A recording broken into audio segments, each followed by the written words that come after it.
Chapter 1007. Li Longji perked up when he heard this. Actually, he knew that the quality of the guards had nothing to do with him. As long as he didn't overstep his boundaries, it wasn't like the guards were spending his money. However, since he had nothing to do, he might as well find something to do. No matter who the guards were, they were all laborers. If they stayed in other people's homes, they would be missing out on social activities. Take care of your own home. No matter where they are, the rich and powerful will send people to manage the city and countryside. In short, they will be the city enforcement officers. Zhang Xiaobao raised a finger and said. Li Longji thought about it carefully and said, "What's the difference between them and the bailiffs? If they really do the work of the bailiffs, the rich and powerful will be willing to send them. It's an opportunity to participate in the work of the bailiffs. It's a symbol of status and identity. How can they be bailiffs? They will gather together and be assigned to different areas. When they see uneven roads, they will help to fix them. When they see muddy rivers, they will clear them." Zhang Xiaobao counted with his fingers. Also, if anyone's fence is falling, they will help to fix it. When they see children and elders falling, they will help them up. Of course, if they see bailiffs arresting people on the streets, they will also stop them. Although it's a small matter, someone has to do it. For example, if it's raining heavily and the rivers are rising, or if there are puddles in the fields, they will organize themselves and help. This way, the imperial court won't have to fork out extra money. Li Longji was very happy when he heard this. He realized that if he followed Xiaobao's instructions, the atmosphere would be better.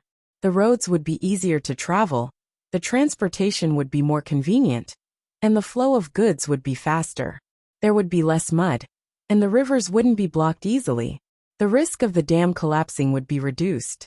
If he helped those who were busy with work and didn't have time to fix their houses and fences, it would be safer and would save them a lot of effort. However, Xiaobao, have you been so busy organizing logistics that you've lost your mind? This is called doing chores, not managing them. The masters of the guards aren't stupid, so why should they work? Not to mention Xiaobao's reputation. Even if I issued an imperial edict, it would be useless. Do you believe me? Li Longji woke up from his dream of Dabing and happily told Xiaobao that he had been angered. Zhang Xiaobao waited for Li Longji to finish before he explained. Of course we can't work for free. We can give you some benefits. If you give me money, where can I not find people to work for me? Xiaobao, I've realized that you're not as smart as Xiaobei. The older you get, the stupider you get. When you're busy with logistics, your brain isn't as good. Li Longji finally found an opportunity to attack Zhang Xiaobao, and he began to mock him. Zhang Xiaobao also laughed. He sympathized with Li Longji. Didn't he just lose a few times in the past? Was there a need to think about revenge all the time? Money? No. Who gives them money? Give them a chance. A chance to participate in the local government's plan every year. For example, the big families have a lot of cows. The cows need to eat grass. The government wants to use a lot of land to grow rice this year. In that case, the cost of the large families would naturally increase by a lot. When he was involved, he could bring up that if the cost of raising cattle increased, it would be detrimental to the local economic development and unity. This is because other than renting cows to the local people to farm, I still have cows to sell milk. If my costs increase, should I pass this cost to the people who rent the cows, or put it on the sale of milk? Zhang Xiaobao suggested a new idea, and even gave a simple example. Li Longji's eyes lit up. He felt that this idea made sense. After thinking for a while, he slapped his thigh. Alright, I think this idea is feasible. The large families pay high taxes, and we should give them some preferential policies. But, will they be able to control the local government's annual plan? Li Longji also had his own worries.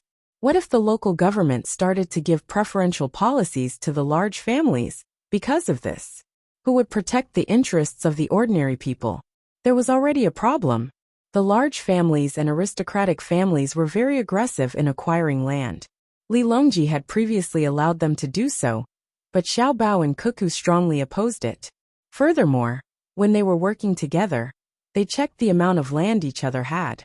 If they had a lot of land, they would not be allowed to work together. This was why they were able to suppress them. This was because the money they earned from owning land was not as much as working with them. According to what Xiaobao said, wouldn't all their previous efforts be in vain? Zhang Xiaobao knew what Li Longji was afraid of, but he wasn't. He smiled and said, "Your Majesty, you don't need to worry. They can only participate in the local government's plans and give their own ideas. They can't help the local government make a decision. The local government will weigh the pros and cons. For example, if the large family with a lot of cows signs a contract with the local government, it means that the local government will give a big discount to the people who rent the cows as long as it doesn't affect their ability to raise cows, or if they don't increase their costs or even reduce their costs. You see, if I'm the county magistrate of a certain county, and I see that the yield of one kind of crop, such as wheat, is getting lower and lower, then I have to change the crop. If the conditions permit, I will change it to a paddy field and plant rice. If you sign a contract with the person who raises cows, I can move out a piece of land that doesn't have a good yield. I can ask the Sinong Temple for good grass seeds and plant them for you. Your costs will be reduced, and the lives of the people in my county will be better." Wang Wan ate the jiama and also agreed. Xiaobao is right. In the future, we should find more people like him to come to the capital and participate in the meetings. We can treat them as representatives of the people, although they don't directly represent the interests of the common people. Xiaobao is just a bait for the urban management team. The real purpose is that whoever wants to participate in the local government's plans and who wants to obtain more benefits must first pay the price. After the martial arts competition is over, Xiaobao and I have already discussed and will propose a tax distribution system. The more money you earn, the more tax you have to pay. This money will be used for the welfare of the common people and public welfare. This is not harming them, but protecting them. Otherwise, if the gap between the rich and the poor is too big, the common people will rebel. Not to mention the money, they might not even be able to keep their lives. This proposal is very difficult. Your Majesty, you must support it." Li Longji listened and suddenly shivered. He felt that Xiaobao and Cuckoo's plan was very big. It turned out that the problem he raised was just a part of their plan that could be easily solved. Empress Wang and Wu Huifei also looked at each other. Xiaobao and Cuckoo wanted to leverage the fundamental interests of a large number of people. The backlash could be imagined. Would the two of them be able to withstand it? Gao Lisher broke out in a cold sweat. He was very clear about how many ministers in history had ended up when they touched the interests of the noble class. His godson and daughter-in-law were challenging the entire class. Li Longji stared blankly at a certain spot. The entire room immediately fell silent. Only Zhang Xiaobao and Wang Wan had indifferent expressions on their faces. This was because the two of them had long thought of a solution. The power of the nobles could never be eliminated. Even if there was a change of dynasty, it was just to get rid of a batch of nobles, keep a portion of them, and raise another batch. After a full 15 minutes, Li Longji finally returned to his previous state. He nodded slowly with a solemn expression and said, "Xiaobao, Cuckoo, I believe that what you're doing is for the betterment of Tang. After the martial arts competition is over, I'll give you the military authority of the Two Rivers Basin. You can transfer more troops from the Luzhou, Shuzhou, Tubo, and Bohai commanderies to the capital in Luoyang." Li Longji had made his decision. The Two Rivers Basin was naturally the Yellow River and the Yangtze River. He wanted to use Xiaobao and Cuckoo's hands to make a move on Tang's current aristocratic families. Zhang Xiaobao and Wang Wan were stunned when they heard this. They looked at each other in surprise, but they were also touched. Li Longji's action was no different from giving up the country. What was the difference between giving up the military authority of the Two Rivers Basin and letting his private soldiers enter Chang and in Luoyang? Both of them stood up and bowed deeply to Li Longji. They said at the same time, "Thank you, Uncle Li." Li Longji sighed happily. "It's not easy to get you to give me a sincere bow. Don't thank me. I should be the one thanking you. Keep the military authority for now. When things settle down and nobody dares to make a move on you, I'll take it back." Zhang Xiaobao and Wang Wan sat back down. Zhang Xiaobao returned to his usual playful self. "Your Majesty, There's no need for you to hold the military authority. We didn't say that we'll make them pay a lot of taxes in one go. Naturally, they won't be willing to take things for free. We can exchange benefits and make them pay more taxes on their own accord. Oh, no need for you to hold the military authority? Can they take the initiative? Xiaobao, what are you going to use in exchange? It can't be the advanced technology of the Ministry of Works, right? If that's the case, I'd rather let you hold the military authority. If they hold the technology, can I still control them? If they take the technology and run outside to develop, how should I deal with them? Li Longji spoke the truth. He had always been afraid that he wouldn't be able to control the nobles, not the Zhang Xiaobao and Wang Wan families. Over the years he had already thought it through. Xiaobao and Cuckoo weren't interested in the imperial authority.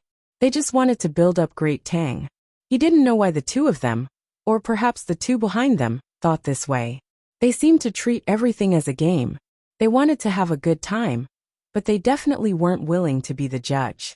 The reason why he wasn't worried about the Zhang Xiaobao and Wang clan was mainly because they had the technology and capability.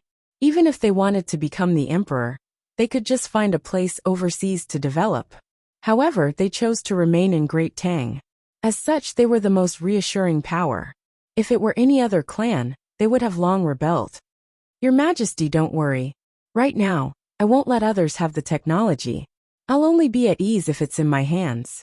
Exchanging technology is indeed the best method, even if it's advanced civilian technology.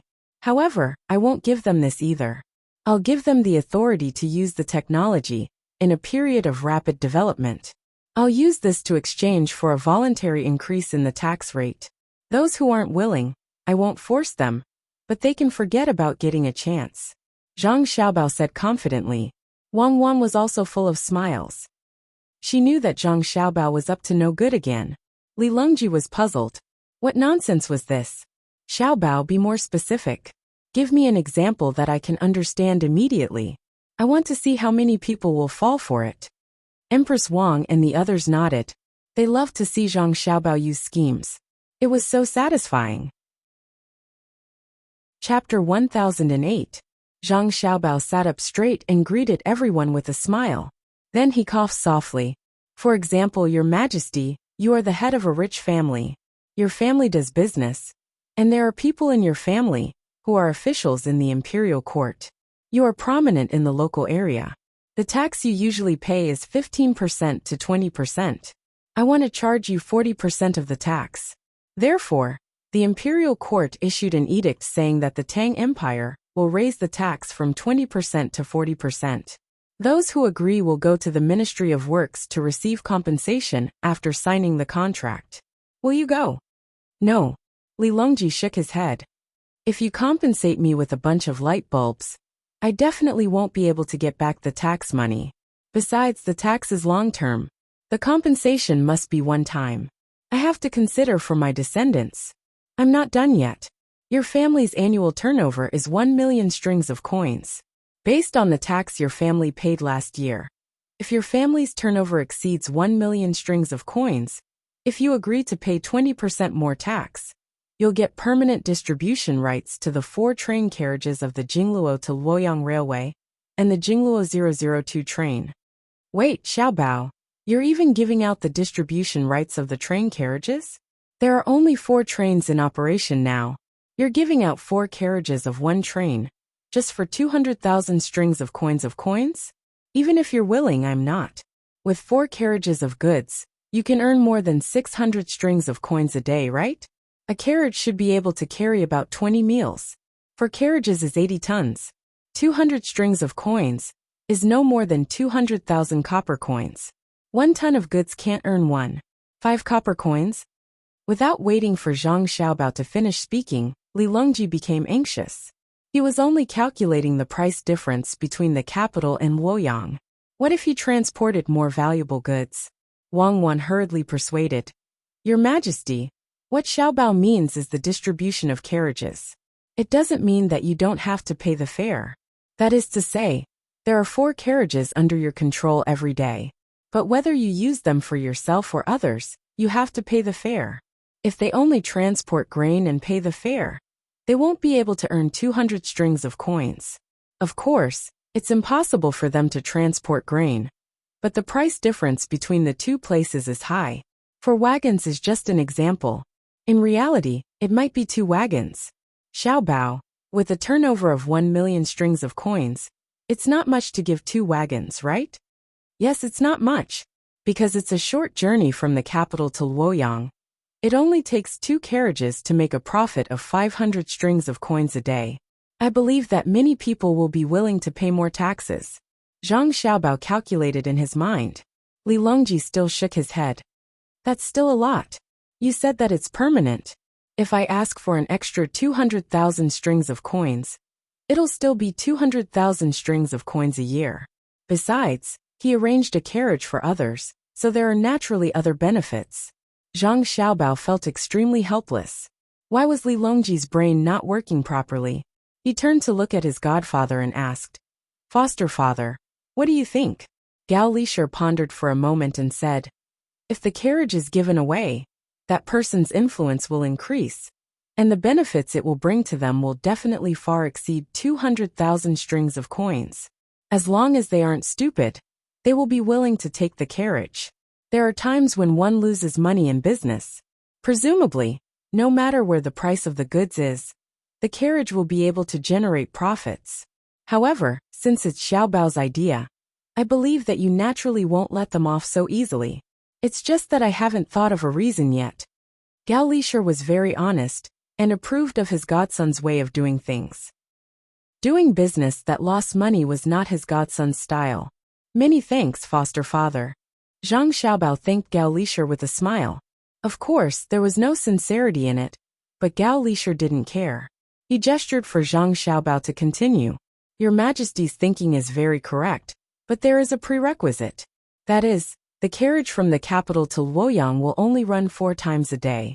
If I increase it to 40 times a day, running once every hour or so, giving you the management rights of 4 carriages, you will immediately feel a lot of pressure, and the competition will be fierce. In the future, there will be even longer distance railways. Didn't we agree this year that I will be in charge of the money, and you will be in charge of the workers? We will build 30,000 kilometers, and I will use the management rights of these 30,000 kilometers of railway carriages to exchange for the majority of people who are willing to take the initiative to raise the tax rate. As for the minority who don't support it, what can they do when the time comes to enforce it? The later they support it, the fewer benefits they will receive when the time comes. We have to think of a way to spread this news as a rumor." As Zhang Xiaobao spoke, he gestured and told everyone what he had envisioned. Wang Wan laughed happily at the side and added, "Don't look at how it's powered by the steam engine now. After we increase the number of carriages, we will immediately share the profits of others. The faster the development of technology, the smaller the profits of investments that don't consider the technology in the short term. A year later, they will realize that the profits they take out every year are far less than the figures they once imagined. The extra money will become the tax of our great Tang.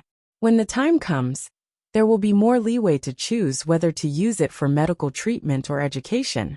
We can even subsidize the farmers." Yes, subsidize the farmers. It's not obvious now, but in the future, the land tax will gradually be abolished. This is the law of social development, but in the process of buying and selling food, there is a need to levy taxes. No one can resist this trend, and we can only seek more balance in the rise and fall of the trend.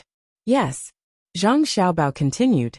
In this world, the internal stability of a country will always be based on the proportion of tax and land. With land, the problem of survival will be solved. With tax, the problem of welfare will be solved. As for the carriages, they are all fake. If you have them today, you might lose them tomorrow. If you give away the management rights of all the carriages, I will one day let the Ministry of Works catch up with the development. I will change all the steam engines to diesel engines, and the number of carriages will naturally disappear. Li Longji was frightened by Zhang Xiaobao and Wang Wan's words. He felt a chill down his spine. He felt that Xiaobao and Cuckoo were good people. If they were talking about land, they usually did not occupy it. The Zhang family and the Wang family in Sanshui County Zhuangzi were still as big after so many years. The land in Tubo that was closest to the pass was also nominally given to the imperial court. They went to Qinghai Lake to occupy it again. There was also the northern part of Hebei province that was nominally also under the imperial court. They had to pay more rent every year. There was also Luzhou. Although the Zhang family and the Wang family were the absolute rulers there, they still did not claim a piece of land for themselves. They only occupied it outside, and would return it to the Tang Empire when the Tang Empire's forces passed. They knew the importance of land, hence they did not touch it. Wu Huifei felt the same way as well. She said, Xiaobao Cuckoo, don't worry. I won't tell anyone about what you said today. Zhang Xiaobao nodded with a smile. It's fine even if you tell them. They still have to raise their tax rates voluntarily. I have compensations and backup measures. I'm only asking those who earn more to pay more tax. I'm not going to kill them all. As for the land, I'll slowly take it back from them. I can give them other things in exchange. Land is related to the stability of the country. I won't compromise. I'll force them to make a decision willingly. Wang Wan chimed in. My family is the first to be willing to raise the tax rate. Money is only a burden to a certain extent, not a blessing. Moreover, my family doesn't have to pay 40% tax.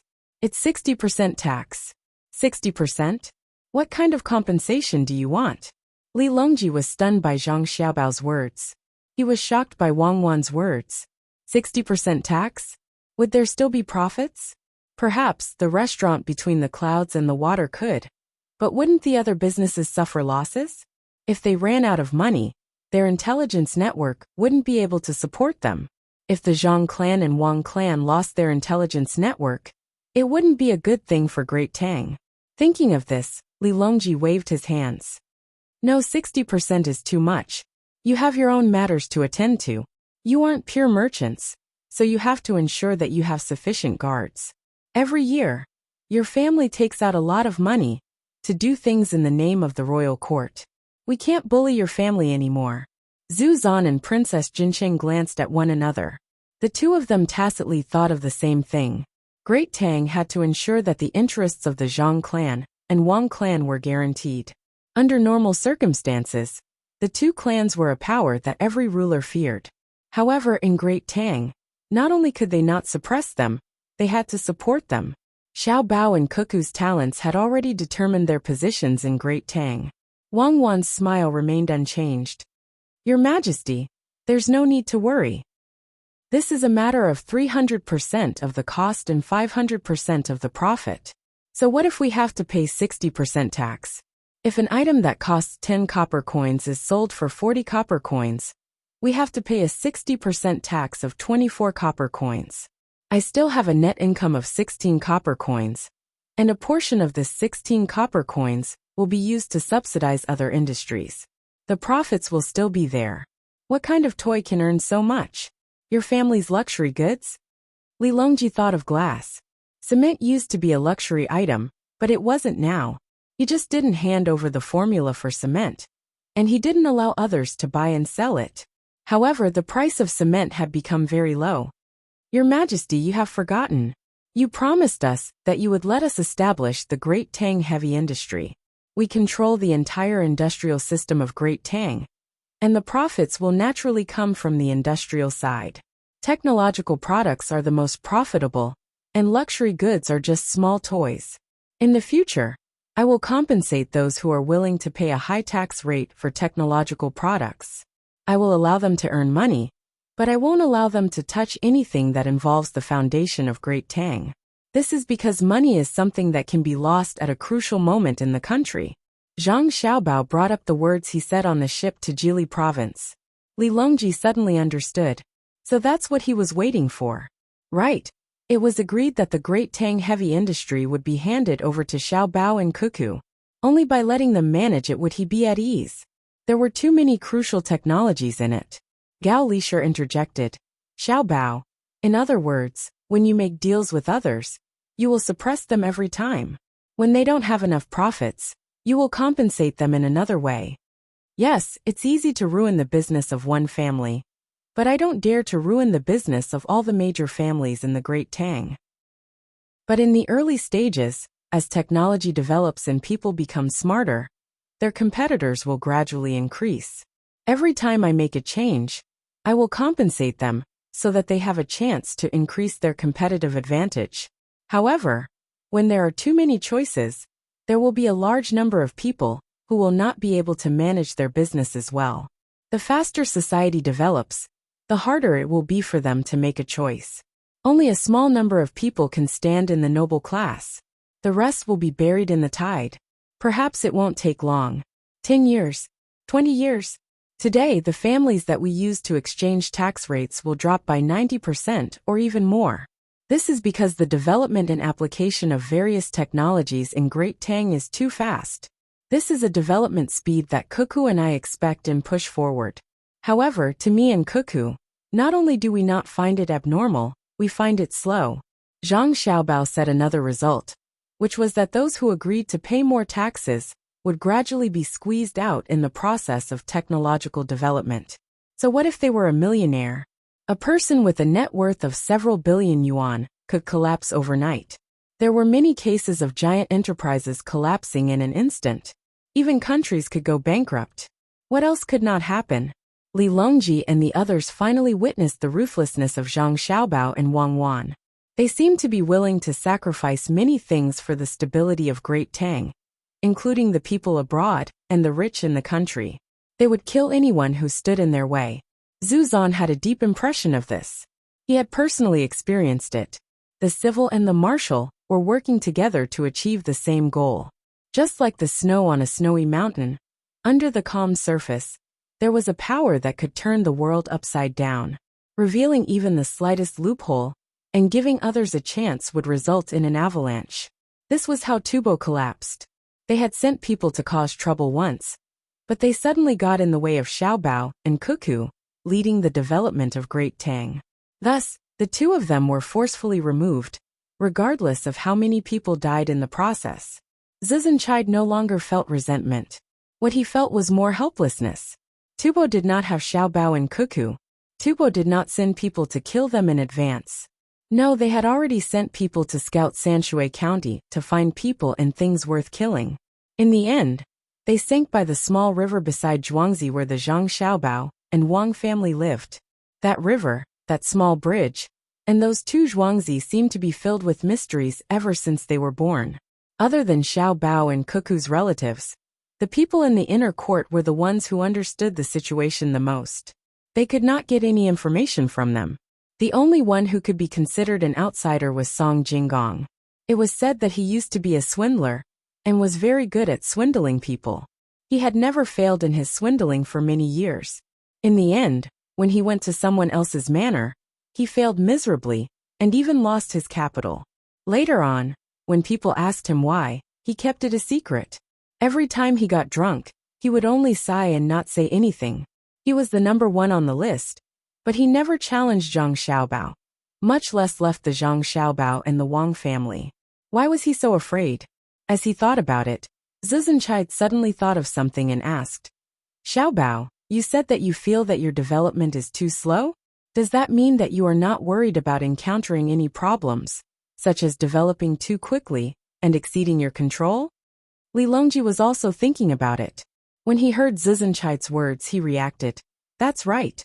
Xiaobao and Cuckoo, you don't seem to be afraid at all. What are we afraid of? Where are we going now? It's just that after a period of time, the use of industrial investment in the people's livelihood will cause a portion of the handicraft workers to lose their jobs. It's not a big deal to find a new job for them, right, Cuckoo? Zhang Xiaobao said indifferently. Wang Wan replied, Yes. In theory, it's impossible for people to lose their jobs. The so-called unemployment is not working because they can't find a job with the same income as they want. The contradiction is that how much money you want to earn, what kind of job you can do, and what kind of job you want to do. The faster the development, the more opportunities there are for employment. Careers are always relative. If a country has too many people with careers, it can only mean that there are problems with the country's economic structure and industrial technology. It's definitely the responsibility of the ruler. He or she did not manage to balance the country's income. So he or she has to support the people with careers. What if they don't support them? Li Longji felt very uncomfortable with the responsibility being pushed to him. So he asked in a loud voice. Zhang Xiaobao followed up and said in a loud voice. Then they are not loyal to the emperor, and are not patriotic. As long as they are given a chance, they are willing to betray the country for more income. Li Longji was at a loss for words. As the emperor, he still cared about the loyalty of the people. He didn't want to need a lot of guards when he went to a construction site like Beijing one day. He didn't want to treat the people who were supposed to protect him with their lives as enemies, just because he felt guilty. He felt that as the emperor, it was too sad to live like that. If that was the case, he wouldn't be as good as Xiaobei and the others. At least wherever Xiaobei and the others went, they would be loved and respected by the people as soon as they revealed their identity. Xiaobao, you keep saying that there are problems. Chapter 1009. Zhang Xiaobao and Wang Wan looked at each other. Wang Wan coughed and didn't say anything. Zhang Xiaobao also coughed and said, That's simple. Your Majesty, if you don't want to pay, someone else is willing to. Li Longji didn't expect that Zhang Xiaobao would be able to stop him from arguing. He asked in disbelief, Who's so nice? There are merchants. They're willing to pay to set up a relative skills training school. No matter how old you are, you can go and learn. Zhang Xiaobao said. Oh, there are good merchants too. Li Longji nodded happily. Zhang Xiaobao shook his head. They charge money. In the past, the school also charged money. All of the schools set up by merchants also charged money. Then they said that after graduation, they would recommend you to various places to work. Listen carefully, it's a recommendation. After the recommendation, the other party said that he would be paid 80 copper coins a month. When he heard that it was too little, he thought, I spent more than 200 copper coins a month when I went to school to learn skills. I spent more than 10 copper coins a month studying for a year. And then he was paid 80 copper coins. Why should I study? You didn't go and work. Some went and found out that others were being paid 400 copper coins a month. Then you asked why, and they said that your demands were too high, so you were fired. They dare. I want their heads. Li Longji was furious. Why wouldn't they dare? They even helped you train them. You have to praise them. You have to think about it this way. Now you don't have to fork out any money. If they train 100 people, and 20 of them end up working for low wages, won't that solve 20% of your employment problem? Zhang Xiaobao smiled and explained to Li Longji. Li Longji nodded in shock. How can they be so shameless? Yes, this is called having a superior obey. Take the money. I have so much money in a year that I can't use it all up. Take it out for me. You have to prepare. Once they have a career, send them to the school for training, and give them living expenses. We are not a fatuous ruler. We are not so thick-skinned that we can sleep peacefully knowing that there are people waiting to be fed. We don't want to hear curses behind us. That's it. Your Majesty, don't worry. The money won't be spent in vain. I will make arrangements according to each age group. The older ones will be skilled workers, and the younger ones will continue to work and learn at the same time. And in the future, for those who will do the same kind of mechanical work, I will also let them receive different kinds of training in order to avoid the impact of the workplace they are familiar with closing down, and it will be difficult for them to find another job. As an experienced person, Zhang Xiaobao was very familiar with this matter and felt that it was not a big problem. Of course, he did not think that some leaders did not know. They just thought that they would not be able to stay for long and would retire. Therefore, when they were in office, they would only benefit their own family. As for the lives of the people, that was another story. Li Longji had no idea what Zhang Xiaobao was thinking, but when he heard Zhang Xiaobao's reply, he was extremely satisfied. Look, our great Tang has Xiaobao and Cuckoo. What do we have to worry about? As long as that country, the people are rich, we believe that there will be a day when Great Tang will not fear any place in the world. Li Longji almost said that country in front of so many people. This was a thorn in his heart. Fortunately, Great Tang's situation had been good, and its industrial development was very fast. He hoped that he could catch up to them and compete with them in terms of military strength. Empress Wang also said, Xiao Bao, it's fortunate that you did not play any tricks in Great Tang. Otherwise, with your ability, the people of Great Tang would probably be counting the money for you. Isn't that right, Cuckoo? When Wang Wan heard Empress Wang's voice, Wei Wei smiled and did not say anything. Only she knew how capable Zhang Xiaobao was. Liar, big liar. You actually have the face to sue others. You are finished.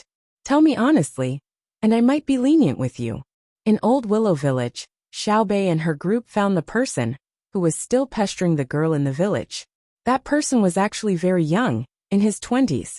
At the entrance of the village, he was telling a group of onlookers how it was not easy for him to earn some gold. He wanted to get a jewelry and marry a wife, but in the end he was cheated. When Xiao Bei saw him sitting on a tree stump, she rushed up and grabbed his collar with her right hand. What are you doing, little brat? You don't shoot. When this person heard someone call him a liar, he was frightened. However, when he saw that it was a cute little girl, his face immediately darkened. Before he could finish his sentence, he saw the little girl take out something from the right side of her waist. It was golden. That's right, it was something coated with gold. This was because he knew that this little girl would not be able to hold pure gold. He was also very familiar with gold. At a glance, he could tell that it was a handgun with a golden sand surface. A child gold and a handgun. When these three things were combined, he wisely raised his hands. He knew that he had provoked someone he should not have. You recognize a handgun? You're quite knowledgeable. Take a guess. Is my gun real or fake? Can it kill people? Did you just call me a little brat? Xiao Bei gestured with the gun. She was currently using a wooden gun, and the outside was indeed covered with gold dust. She put the loaded gun on her left side and held it with her right hand to feel comfortable.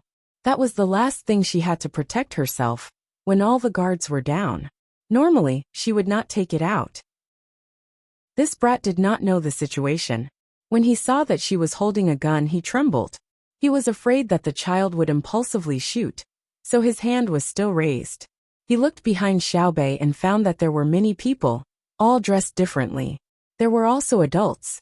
Only then did he breathe a sigh of relief. He said in a trembling voice, "No, I'm not calling you. I'm talking about myself. You're a cute little girl. Hold the gun tight. Who's your little sister? You liar. You can fool others, but can you fool me? I sent a telegram to my brother, and he told me to come and catch you. I also discussed with them, and said that 3 grams of gold is not worth much. Would a businessman who can open a school and provide food and shelter for 70 people for free ruin their reputation for 3 grams of gold? You underestimate the people of the world too much. We calculated that 3 grams of gold is not even enough to pay for a meal for 70 children. Tell me, why did you frame me? Be lenient if you confess, and strict if you resist. Do you know the consequences of the 2 choices?" Xiao Bei felt that she represented all the justice in the world at this moment, and questioned the other party. This brat did not know who the other party was. His words were scary, but he thought that the other party was right. 3 grams of gold was not enough to pay for a meal for the children in the school. His voice was still trembling as he asked, What consequences? How about confessing?" You finally confessed, right? Confess, yes. Confess, confess. Drag him out and shoot him. Xiao Bei continued to scare him. What about resistance? The brat asked again. Resistance? Resistance will be shot on the spot, ha ha ha. Look at how scared you are. Your face is pale. Weren't you very bold when you framed me? A fake gun can scare you like this, ha ha ha. Xiao Bei loosened her grip on the brat's hand and threw the gun to the ground.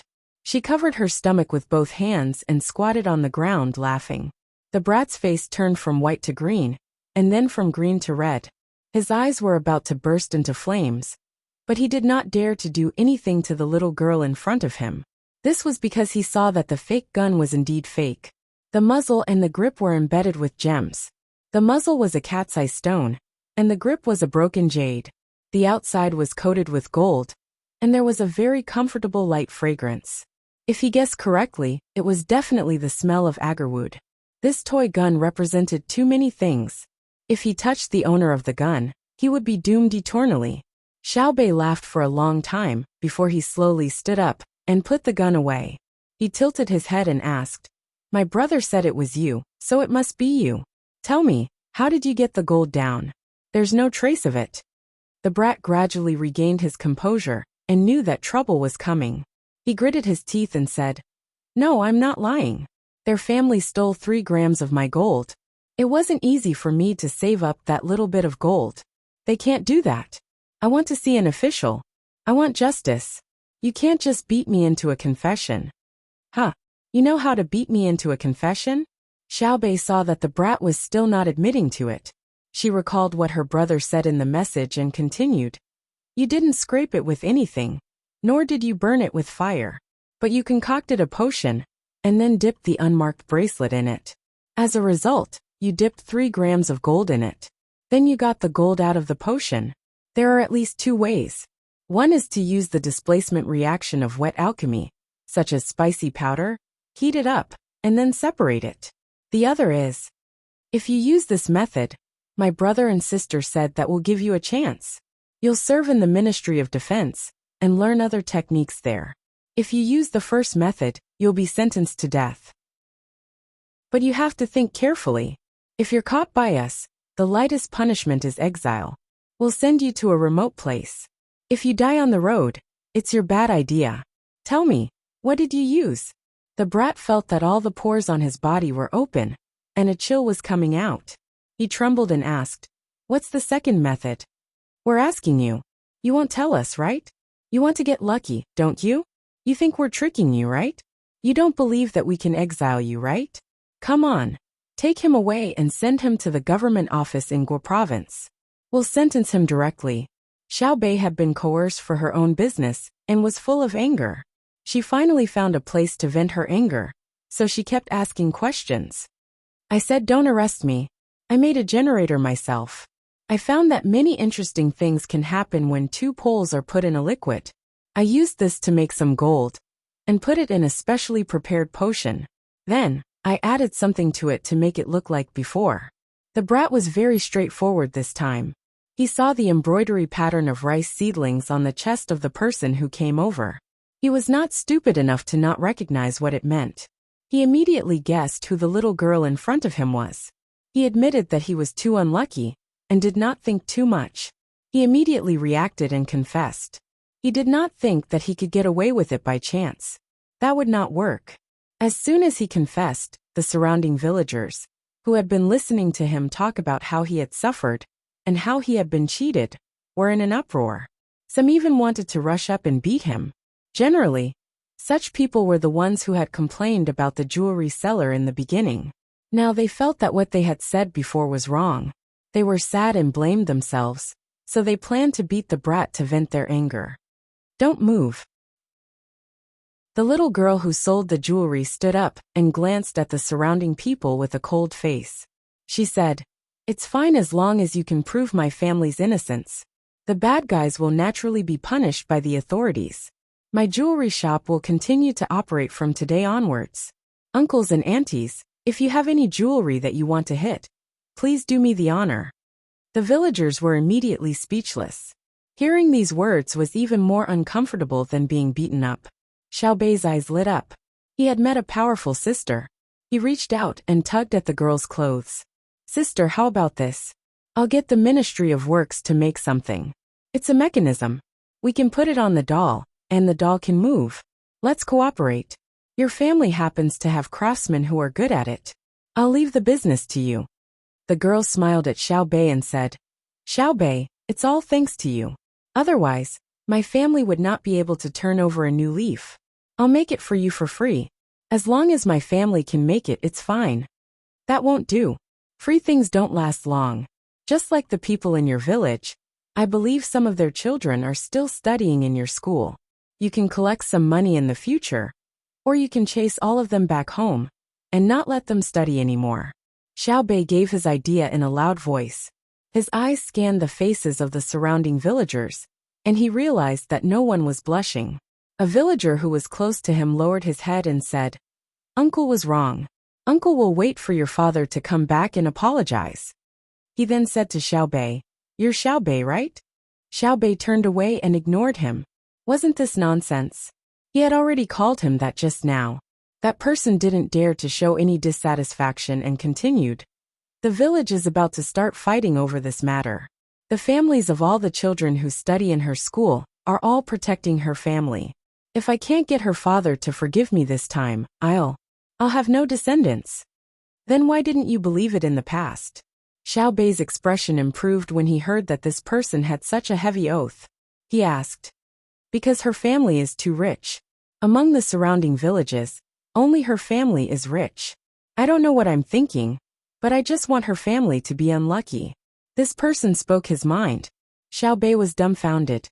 Ah, she's rich, so you want her to be unlucky? Since my family is rich, do you want me to be unlucky too? No, who dares to think about it? Your family is standing on the clouds. It's too high. You don't even dare to think about it. Her family wasn't so rich in the past. They only had a small shop. Later, her family didn't just make gold and silver items. They also made copper, iron, aluminum, and lead items. They weren't expensive, but they made a lot of them. They became popular in 2 years. It was the same in the past, so why did her family become rich? Although I don't say it, I keep thinking about it in my heart. It's very uncomfortable. The person continued speaking. The surrounding people listened as well. Some nodded while others sighed. Xiao Bei turned around to look at Xiao Yuan and the rest. Xiao Yuan stood up. Brother and sister have talked about this before. They said that we should wait for a while before the overall conflict will manifest. I didn't expect to see it today. I have to report it to brother and sister, so that they can prepare in advance. Alright, report it. Send it now. Why? There's a rich family in the village who can bring you along to earn money. At least your children don't have to spend money to go to their school. You're not like us. We have brothers and sisters at home to teach us. It's really like what brother said. A person's heart can't change completely. Corrupt officials can't be killed. It's really too difficult to maintain the balance of a country's citizens. Xiao Bei recalled what her brother and sister had said. She still remembered that her sister had listened to her brother's words. She could only sigh in response. The telegram was sent out very quickly. Xiao Bei didn't leave. She wanted to figure out how to solve this problem. When they received the telegram, Zhang Xiaobao and Wang Wan were sleeping. The two of them were fine. They already knew where the enemy's vanguard was, and were just waiting for them to arrive. Li Longji and the others hadn't left yet. They also knew that there was still a period of time before the main forces of the two sides would meet. So they found a corner in the headquarters where Wang Wan was. They gathered together, drank tea and chatted softly. Li Longji and the others were shocked by what Zhang Xiaobao and Wang Wan had just said. They didn't expect that the two of them had actually thought of such a big plan, and were implementing it bit by bit. When Xiao Bei's message was sent, Zhang Xiaobao and Wang Wan were already asleep. Li Longji said to the person who came to wake them up, "Did Xiao Bei send news over?" The person who sent the message nodded. Li Longji said, "There's no need to wake them up. Xiao Bei must have sent me a message. Give it to me." The person who sent the message didn't refuse, and directly handed it to Li Longji. In fact, he already knew what the message was, and wanted to see how the emperor would solve this problem. Li Longji thought that Xiao Bei had answered his question about why they had to fork out half of the profits, even though they were tax-free. In the end, he happily opened the piece of paper with the contents of the telegram, and was immediately dumbfounded. He looked at the people on both sides, and passed the piece of paper back to them. He said, "Xiao Bei, you're bound to come back with a lot of trouble every time you go out. We haven't even solved the previous issue, and now we're talking about internal conflicts among the people." Empress Wang took the piece of paper and looked at it. She said, "What Xiao Bei said seems to have always happened. It depends on how the local rich families handle their relationships with others. For example, Xiao Bao's family is from Sanshui County. Everyone knows that their family is rich, but no one in the county wishes for their family to encounter any misfortune." Gao Lishar also took the piece of paper and looked at it. He said, "In the past, this problem didn't seem serious because there were very few rich people in a village. Usually, it would be good to meet someone with a little bit of money in a county. However, in the future many hardworking and smart people will inevitably become wealthier than others. Of course, Xiao Bao will also collect more taxes from the rich, but I'm worried that this kind of thing will become normal, and no one will pay attention to it. That will be the main contradiction in a good society like Xiao Bao. It's better to wake Xiao Bao up. As a result, Zhang Xiaobao and Wang Wan were woken up. Zhang Xiaobao looked around and gestured to Wang Wan to let her continue sleeping. He got up himself, took the piece of paper and looked at it. After thinking for a while, he said, "It's easy to solve the problem in only one place. We just need to get the family that sells jewelry to another place, and then get the rich people from that place to come here. It's best if they are also jewelry makers. This way, when the local people see that the rich people are not from their village, they will have less of a comparison with their previous lives. Therefore, it will be easier for them to accept the new people. But in the long run, this won't work, so we can only use one method." "What method?" Li Longji and the others asked almost at the same time. "Publicity," Zhang Xiaobao replied seriously. Chapter 10:10. This time, Li Longji didn't need Zhang Xiaobao to give a more specific explanation. He said clearly, "I will let the Ministry of Rights take care of it. You guys should hurry up and make the film for me. Use it for publicity. It's convenient and direct. Then, I'll go back to sleep." Zhang Xiaobao threw down this sentence. Without waiting for Li Longji's permission, he fell back to sleep. Li Longji yawned. He was also sleepy. He took a sip of the tea on the small table and said softly, "Find a place to rest. These past few days have tired me out." Empress Wang also felt tired and got up. Qida and Zuzan were still energetic. Gao Lishur didn't show any signs of fatigue. Only Wu Huifei was reluctant to leave. She turned her head to look at the sleeping Zhang Xiaobao. She really wanted to go over and wake him up, so that she could ask him about the doubts in her heart. Yes, it was doubts. Wu Huifei once had a wish to be empress, but it was later ruined by Wang Wan. Not only did she not do anything to Wang Wan after scheming against her several times, she also caused her own side to suffer great losses. If it wasn't for her status, she would probably have been dealt with by the two of them. No one would be willing to cause trouble again and again. It was with this thought that Wu Huifei came to watch the show. In the end, when she came in contact with Zhang Xiaobao and Wang Wan, she discovered something even more interesting. That was, even if she couldn't be an empress, she could be a powerful economic leader. She also had to be involved in politics. The two aspects of politics and economics actually had such interesting interactions. Moreover, a change in a small aspect could have a huge impact. When one saw through the surface and saw the essence, there was a special sense of achievement. Therefore, Wu Huifei always liked to listen to Zhang Xiaobao give ideas and analyze what he said. Politics and economics are truly mysterious and wonderful. Your Majesty, when you go back, you must find a few books written by Xiao Xiaobao for people who study economics. I want to study them properly, Wu Huifei said to Li Longji as she walked out of the room. Her eyes flickered as if she was yearning for something. Li Longji glanced at Wu Huifei in astonishment. After pondering for a moment, he said, "That's fine. If there's anything you don't understand, you can ask Xiao Bao. Xiao Bao's use of this Tao has already reached perfection. If he uses it for good, the people will be in good health. If he uses it for evil, the people will not be able to make a living. I hope that after you come into contact with them, you won't use harmful means to the people just to earn pocket money for yourself. Learn from Xiao Bao. His family has a lot of money, and he's also willing to invest in public welfare. It's not that he can't earn more money, but he's worried that the impact on the people will be too great, so he's been holding back." Li Longji had money, and he was also willing to spend it on the palace. However, he also knew that Empress Wang and Wu Huifei liked to earn money themselves. Empress Wang's method of earning money was to take the women in the harem to do embroidery in their spare time, and then take it out of the palace for Gao Lishur to auction. She didn't earn a lot, but it definitely wasn't a small amount. The auction price of embroidery in the palace wasn't low, but Empress Wang was more willing to play with the palace maids, such as playing badminton and shuttlecock. Now, she was also infatuated with soccer and wanted to form a women's soccer team. Wu Huifei's power in the palace wasn't as great as Empress Wang's. She cared more about her status, so she rarely got along well with the palace maids. She could only help to organize poetry and other gatherings behind the scenes, and let the merchants advertise for her to earn money. From the looks of it, she wanted to learn more skills.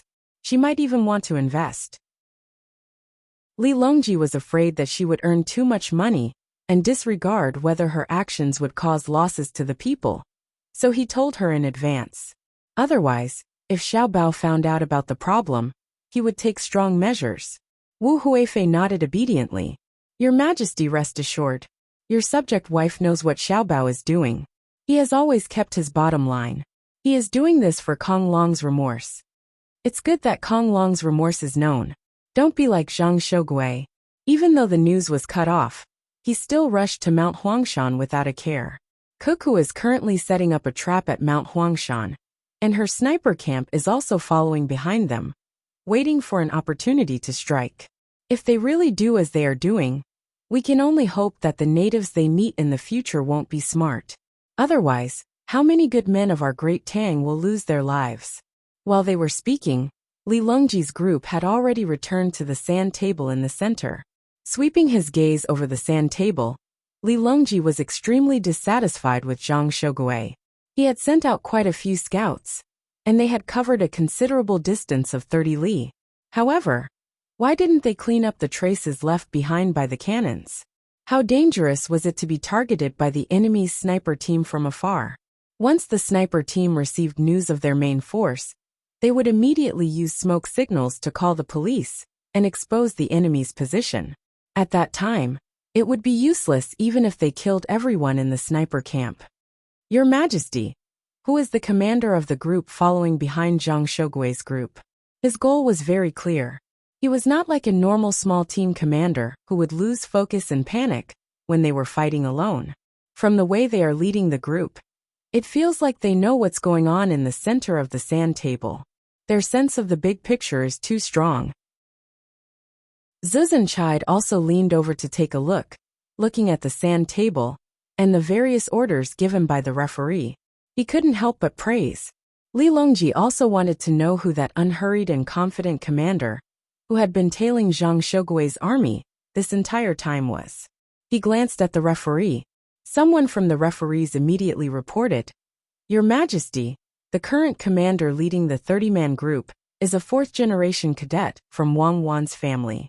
Similarly, there are also the commanders of the 12 other groups in Wang Yi's camp. No wonder. The fourth-generation cadets are all nurtured and competed against one another in the inner court. How could they be easy to avoid elimination?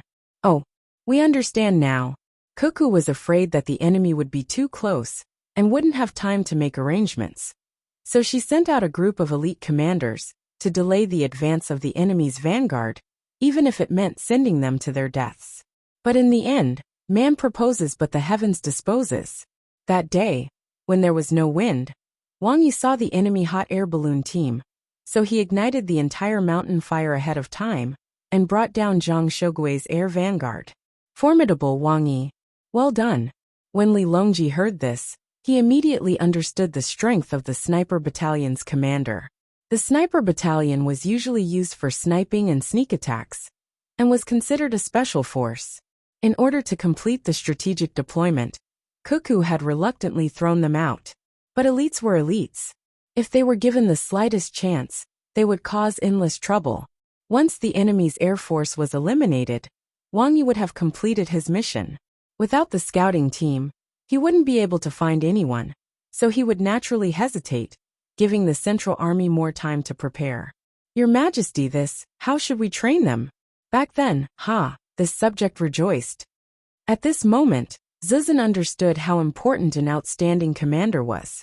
Wang Yi of the sniper camp had used his actions to show everyone what it meant to disregard the orders of the emperor.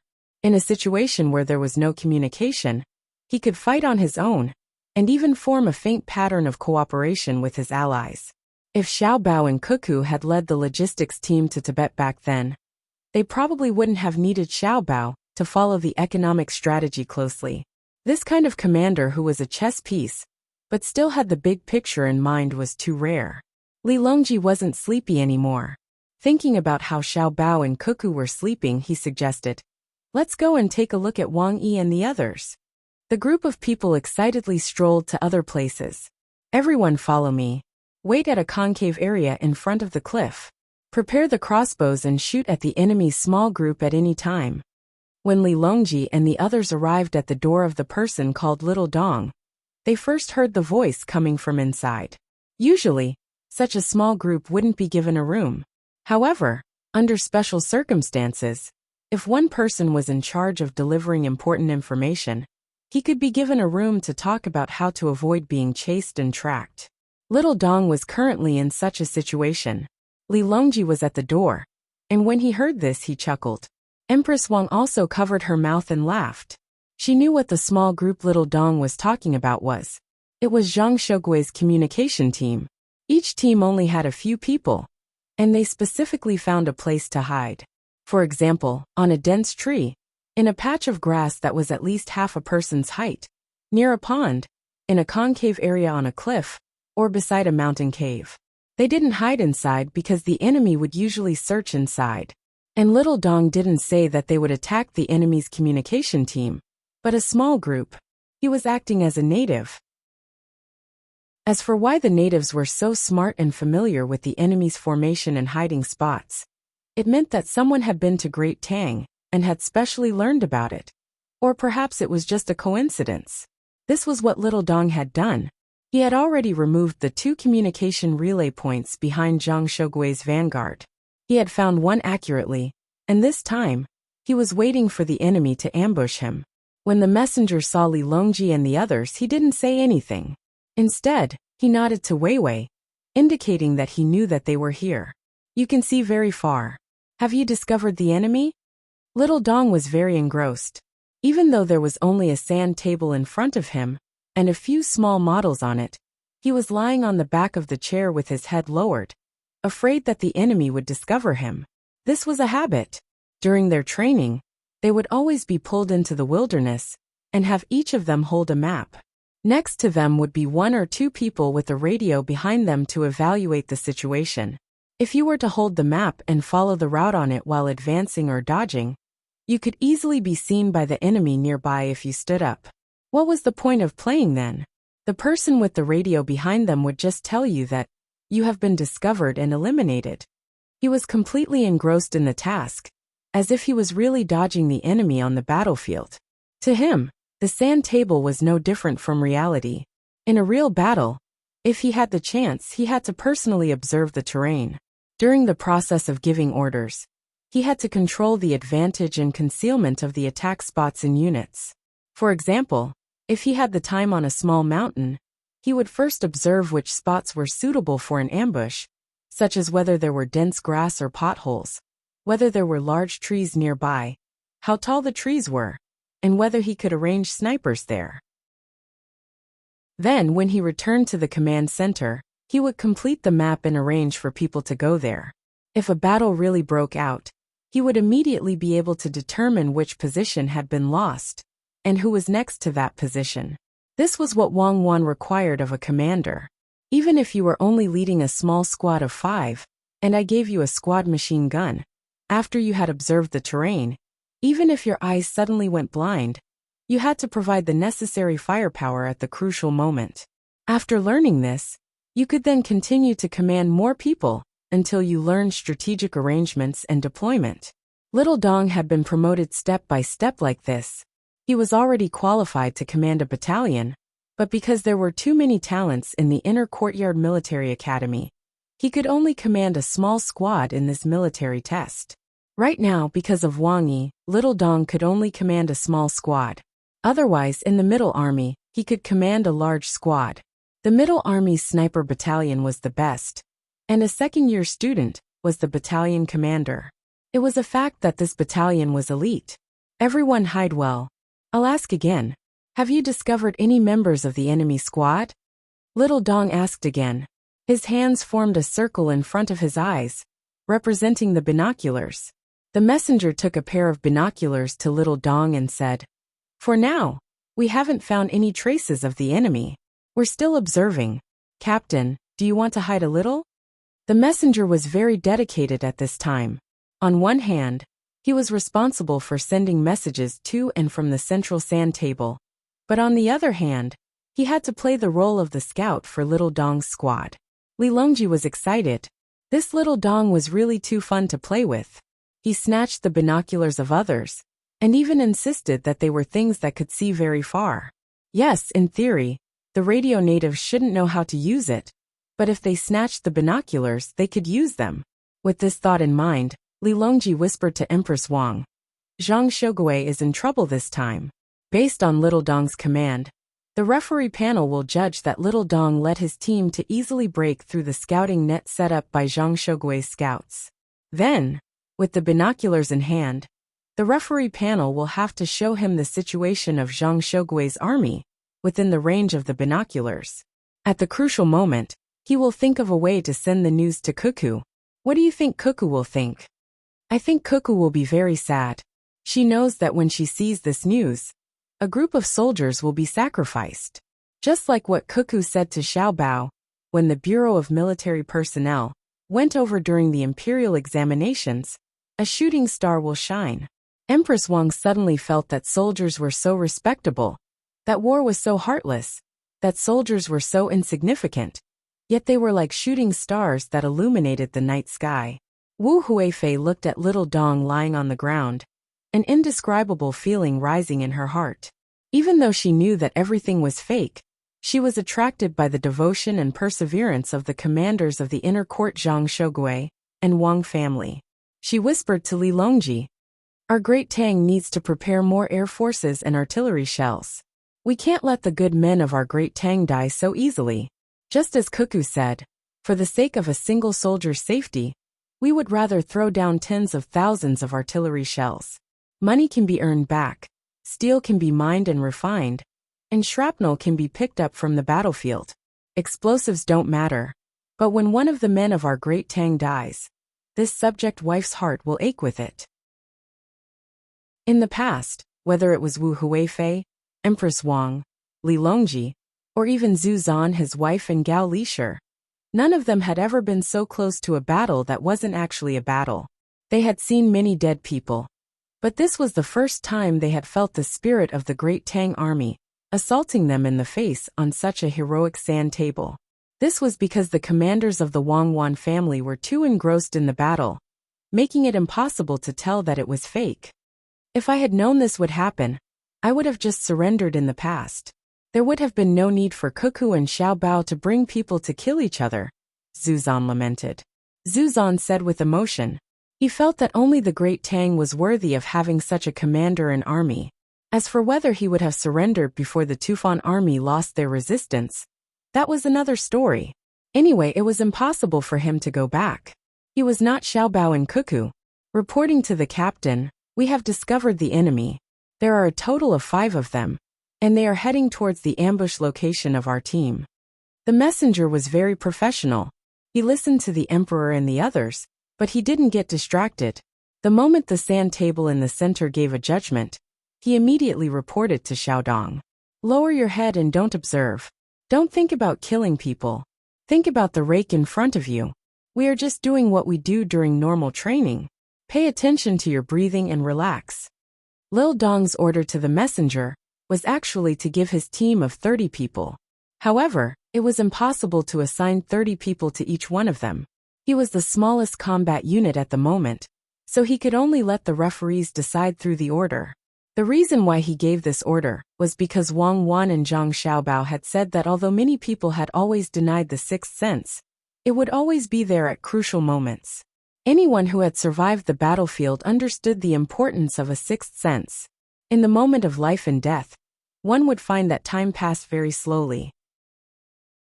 One could even have a process of judgment, but because one's physical condition did not meet the requirements, one could not avoid it. Because in their era, the surveillance system was already very well developed. People discovered a problem. When a person fell from a building, no matter what their initial speed was, the normal 9.8 meters per second would cause their speed to reach nearly 20 meters per second after 2 seconds. However, the surveillance system had recorded many such situations. Some of the falling people's pupils would become lax, and some of them would suddenly shrink and reach out. In other words, when the falling people were so fast, they would feel that time was passing very slowly. They could see the protrusions around them and wanted to reach out to grab them. At close range, moving at a speed of more than 20 meters per second was impossible for normal people to distinguish, but sometimes humans could do it. This was the sixth sense's time domain. Of course, some people also had this feeling when they were sleeping. It could be that time passed very quickly, or very slowly, or it could be when they were doing something. Most of the cases happened to animals. It could be explained by the vibrations underground that affected the magnetic field. Then the animals reacted first, while the humans deteriorated. This was also the case on the battlefield, especially for snipers. They could even feel the instant when the other party aimed and pulled the trigger, and then make a judgment. The purpose of Little Dong's order was to prevent the enemy from sensing their hostility when they approached, so that they could take precautions in advance. At this moment, the messenger played the role of a soldier. Understood. The enemy is within 10 meters of us. The messenger reported to Lil Dong after he ran back. Kill. Lil Dong jumped up from the back of the chair and shouted. Annihilate all the enemies. The messenger hastily hugged Lil Dong, who had thrown himself into the battle, and said to him, Oh, what's my team's losses? No losses. Oh, collect the enemy's thing that can see very far. I have to think of a way to send it to Miss Cuckoo and young Master Xiaobao. This thing is very useful. It's 5 times. It feels like it's 5 times closer. No, it's 1/5 of the same thing. Lil Dong was very happy. He chuckled and turned his head. Suddenly, he saw a few people standing at the door. He was stunned for a moment before he reacted. Your Majesty, Empress, Concubine Hui, Princess, Lord Gao, Lord Cheetah, why are you all here? Li Longji was stunned. You know us? When I went out to pick up Lord Cheetah a while ago, I was with the guards.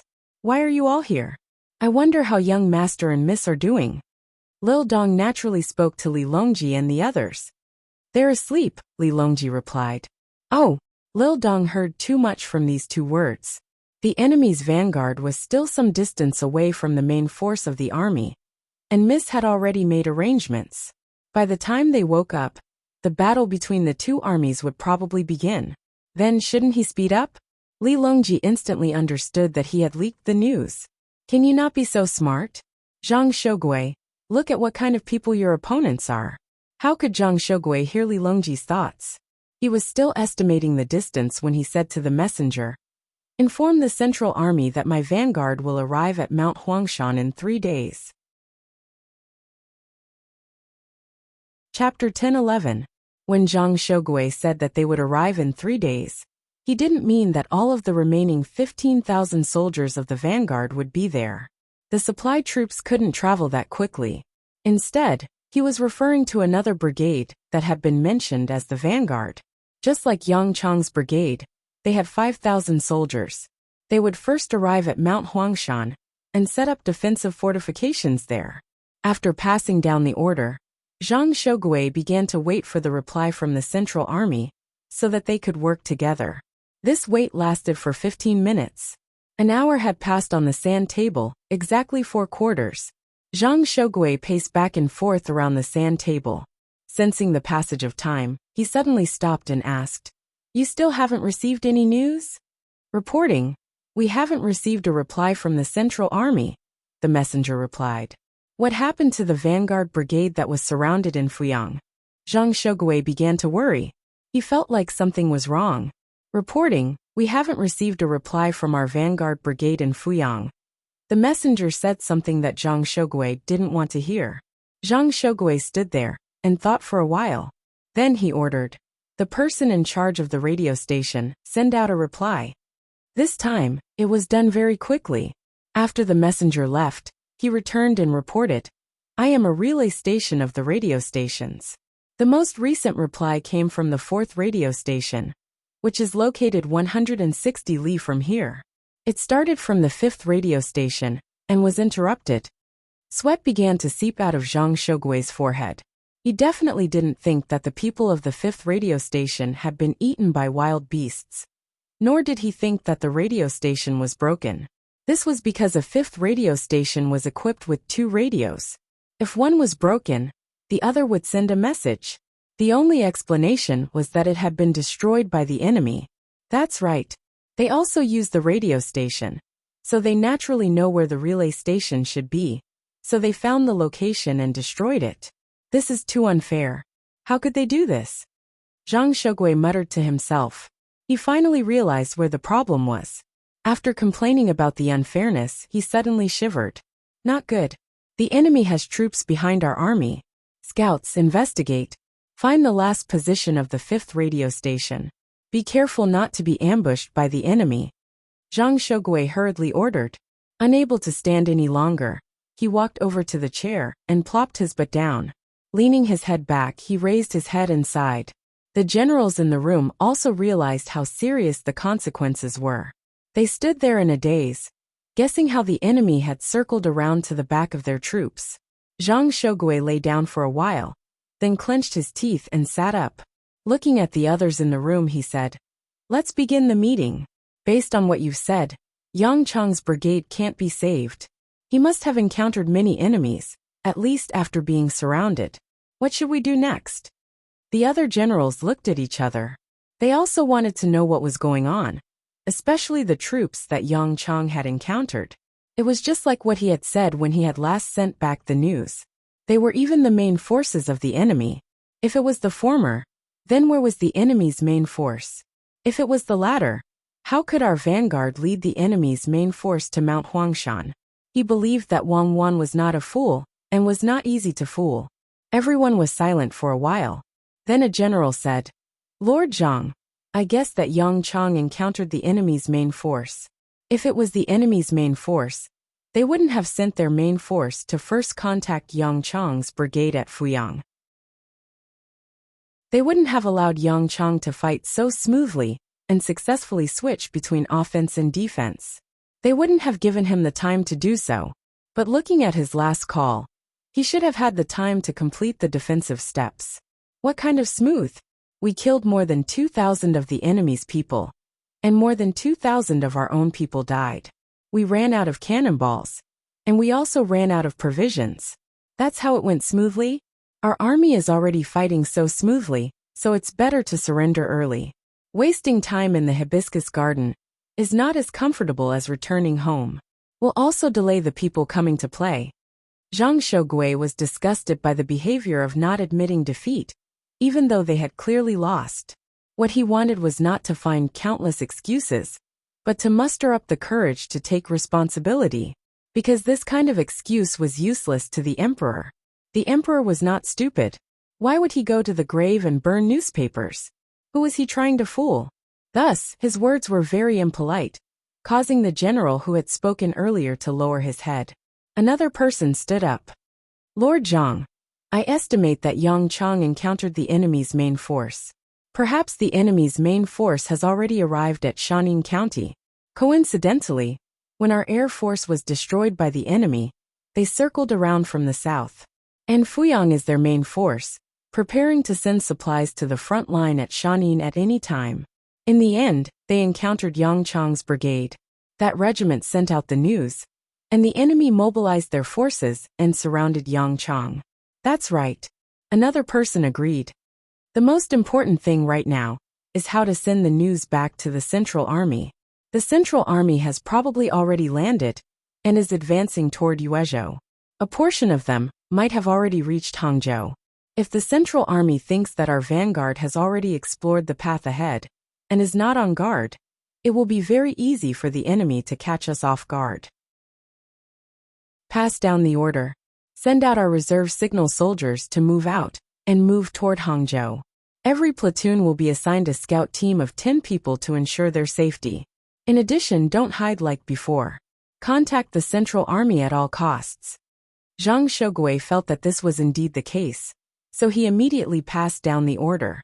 Returning to his senses, he said to the people in the room, "Everyone take a guess. How many people are in the team behind our army? Which part of the enemy do they belong to? How much of an obstacle will they pose to our army?" After these 3 questions were asked, the crowd fell silent once more. Who knew who had killed the relay personnel? how many there were, and which part of the enemy they belonged to. In theory, there shouldn't be such a group of people. Of course, the generals were well aware that their own theories were one thing, and their own practical theories were another. In theory, anything could happen. An excellent commander could come up with inconceivable tactics. So now that the referees had determined that the enemy was behind their army, the enemy would definitely have a way to get there. Reporting, our vanguard brigade has arrived. They are asking why our central army sent out the relay station reply order, and whether our army has encountered any problems. At this moment, a messenger entered and reported to the crowd. Tell Cui Shi that behind our army, an unknown number of enemy troops have appeared. At least 4 of our relay stations have been destroyed. Starting from Station 5, we have lost contact. Tell him to be careful and expand the scouting range. After Zhang Shogui finished replying to the messenger, he harumphed and said, I estimate that behind our army, there is at least 1 enemy battalion missing. Their commander is definitely not easy to deal with. Our central army must slow down and send at least 3 battalions to carpet search the rear. The prerequisite for our supply troops is to not give the enemy a chance. Supply troops? Supply troops? Well, tracks. Oh, this general understands. They must have followed the wheel tracks of the supply troops to be able to follow so far behind us, exceeding the range of our scouts by 30 li. Zhang Shogui's analysis caused the eyes of the other generals to light up. One of them said, Lord Zhang, since that's the case, why don't we send out a few battalions to search the rear? Our central army will station here and order the supply troops to continue forward, leaving behind wheel tracks. We can create a pocket and wait for the enemy battalion to come in, and then surround and annihilate them. Zhang Shogui nodded in agreement. That's right. Let's follow this plan. Compared to Zhang Shogui, the besieged Yang Chang was even more uncomfortable. It was not only the pressure from the sand table that made him uncomfortable, but also the fact that he could not rest in peace. Because surrender. You've already been surrounded. If you continue to stubbornly resist, only death will await you. Surrender. You've already. Commander of the enemy, do you dare to come out and fight? Don't be a coward. Aren't you very formidable? Don't you have guns? Come out and fight. Commander of the enemy. Kill, kill, attack, kill, kill, kill. The messenger was constantly shouting in Yang Chang's ear. His voice was not too loud, as if it was loud enough to disturb others, but it was still loud enough for Yang Chang and the people in the room to hear it clearly. Yang Chang had not rested for 14 hours now. He felt that the enemy was very shameless. They had already surrounded him, and if they wanted to fight, they would fight. But it was the enemy commander who ordered his subordinates to take turns shouting. They clearly knew that no one on either side would surrender, but they were still shouting such useless words. Their goal was to disrupt the morale of their own side and prevent their soldiers from resting. This won't do. They're probably covering their ears and sleeping. We don't dare to sleep. If we sleep, they'll attack us from behind. We want morale, but we don't have morale. If we sleep, we won't be able to personally command them. How can they do this? Kong Lu looked at the soldier, who was stubbornly speaking, and felt extremely indignant. The soldier also had a helpless expression. After shouting for a while, he would have to rest and be replaced by another soldier. He was also annoyed, but he had no choice but to do as the referees said. Li Gui squinted his eyes and tilted his head, his eyes soulless as he stared at the sand table. He also said, They're playing for real with us. They're willing to do anything. Why don't we counterattack? The officers of the army who surround us are now sleeping with their ears plugged. They're playing a scheme with us, but they don't care. If they drag us down until we're out of energy, they'll have other soldiers charging up from behind. Since we can't rest well, we can't let them have a peaceful life. Let's organize our men and harass them a few times. I hate them. Yang Chang looked at his 2 commanders and shook his head. If they shout again, we'll charge. They'll be prepared immediately. Should we shoot or not? If we use up the last of our bullets, can our bayonets win against the machetes and spears? How about this? We'll take turns to rest. If they're willing to stall for time, we'll wear them down. At the very least, we'll be able to hold them back, even if they outnumber us by more than 10 times. Yang Chang's words received the approval of the others. They gathered together and assigned who would sleep first. Just as they were done, a messenger came in, reporting, "The enemy has released smoke from the wind in the west. The smoke is floating towards us." What? That's too much. The referees won't judge that their actions are valid and want to smoke us in our houses, right? That'll kill people. I don't believe that the fire they lit earlier will also cause the people they command to burn in the forest fire. Yang Chang was shocked. His ears could not calm down. Did they want to light the smoke? No, Sir Yang, don't be nervous. We don't mean that. Even if you're willing to let people light the smoke, the referees won't do it. We're just informing you of the situation. Your lookout found out that the smoke is floating over from the wind. You can do as you see fit. The messenger smiled and explained to Yang Chang. Yang Chang was stunned. He slapped his forehead. Right, I almost forgot. My head hurts from their noise. They're used to using smoke. Then their troops will attack in the smoke. Quick, get people to prepare wet cloths to cover our mouths, and prepare for the enemy's attack at any time. After the messenger left, Yang Chang could not sleep again. The main reason was that he did not dare to sleep. He was afraid that the enemy would use the smoke as a cover to organize a large-scale attack. Kong Lu got up and wet a towel by the side of the basin. He wiped his face and said with a sigh, "They're also ruthless to their own people. Even if they use wet cloths to cover their mouths and noses in advance, they'll still feel uncomfortable in the smoke. If it's a little longer, they'll faint. They have no choice but to use smoke to attack. Once the smoke is released, both sides' vision will be affected. By releasing smoke, they'll make the battle environment of both sides the same. In this way, our advantage will be gone. In fact, we'll even be at a disadvantage in hand-to-hand combat." Yang Chang was very impressed with the enemy's commanders. They were actually able to think of such a method. As long as the terrain was suitable and the wind was suitable, they could use it. Once they used it, they would not be able to aim and could only shoot blindly into the smoke. If the enemy crawled forward, not only would it reduce the damage to their bodies from the smoke, they could also avoid the bullets. When the distance was close, it would become a hand-to-hand combat. How did they end up like this? It was too inconceivable. If they all did this, the advantage of firearms would be gone. Unless they had enough artillery shells, they could use them to block the enemy's charge. Thinking of this, Yang Chang became even more worried. He said to the others, "The enemy's strategy is very powerful.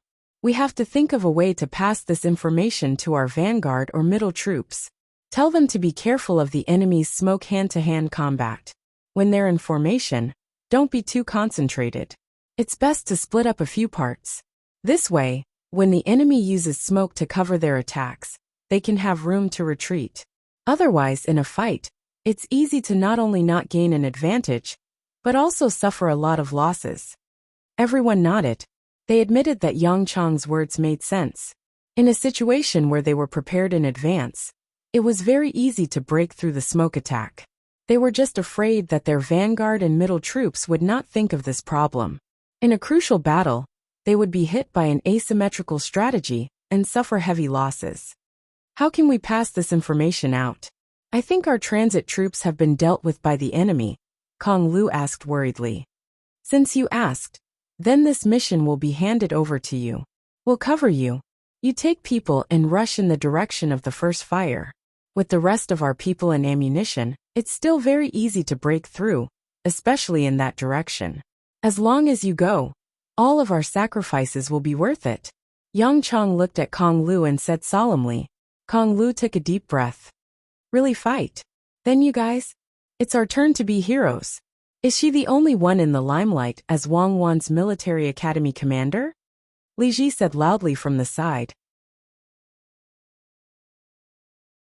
Chapter 10-12. While countless people were scheming against each other in the hibiscus garden, Xiaobei and his group became leisurely. First, they signed a contract with the jewelry makers and sellers, and asked them to make all kinds of handicrafts. Then, they got the girl's father out. The county magistrate of the Yamen was newly appointed, and his surname was also Yan. He personally sent the girl to Old Willow Village. On the way, he kept apologizing to the girl's father. hoping that he could put in a good word for him. Brother Xinqing, no one did anything to you when you were in the servant's room, right? Sitting in the carriage, County Magistrate Yen whispered to Qin Xian Chung, who had not uttered a single word since they had left the carriage. Qin Xian glanced at him, and still did not say anything. He was angry. Before you figured out the situation, you asked me to explain when I was being sued. How could I explain it? Then, you put me in the servant's room? His daughter was better than his son. His son could only be anxious, and wanted to spend money to bribe people. But he did not think about it. Who in Hongnong County would dare to accept money? The more he wanted to bribe people, the more suspicious he would be. His daughter was good. She went directly to Xiaobei. She was very smart. Otherwise, how could she be so clear about right and wrong? Brother Xinqing, yes, I didn't make a good decision this time. But I didn't put you in prison, right? I just put you in prison. The case hasn't been decided yet, so I don't dare to make a decision. How can you blame me for everything? Your son was so busy, but he still gave me money. Who wouldn't think about it first? If they had a clear conscience, why would they give me money?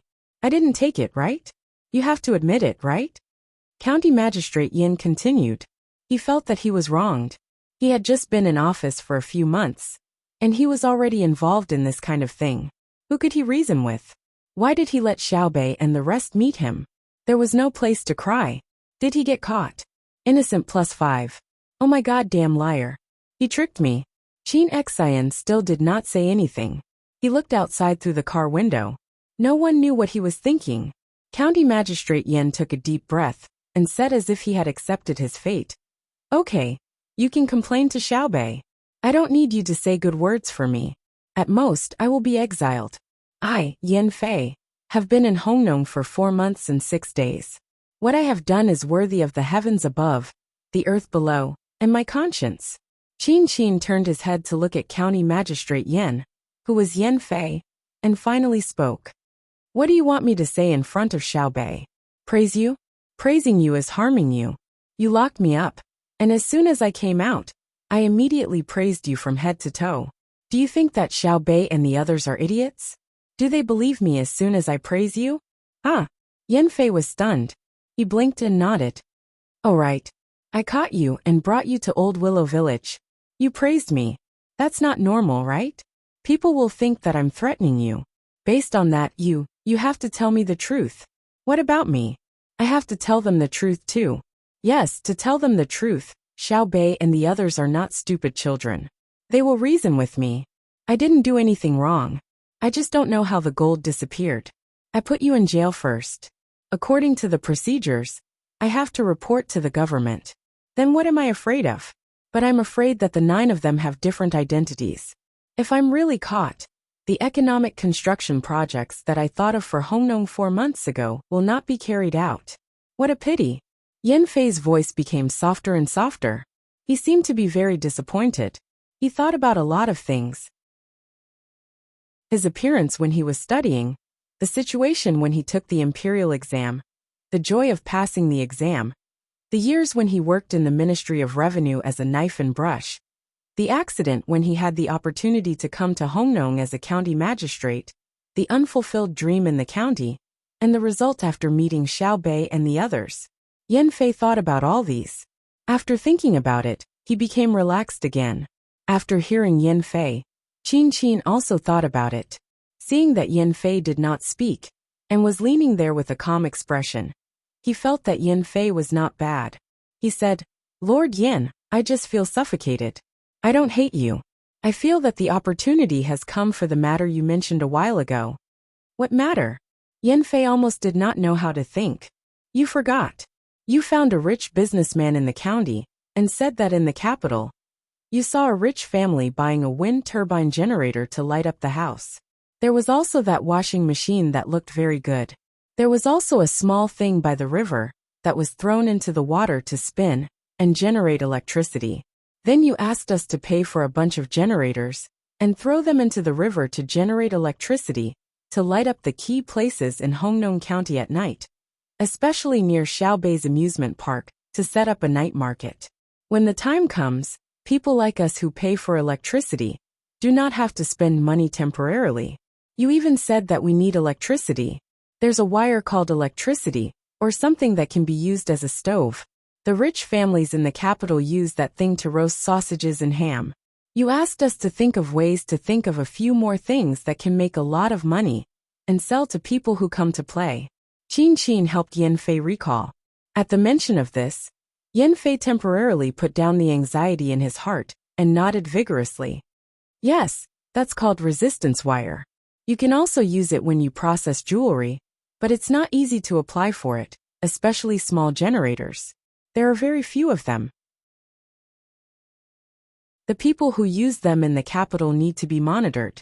I've already sent a letter to the provincial government, but they haven't replied. It's probably very difficult.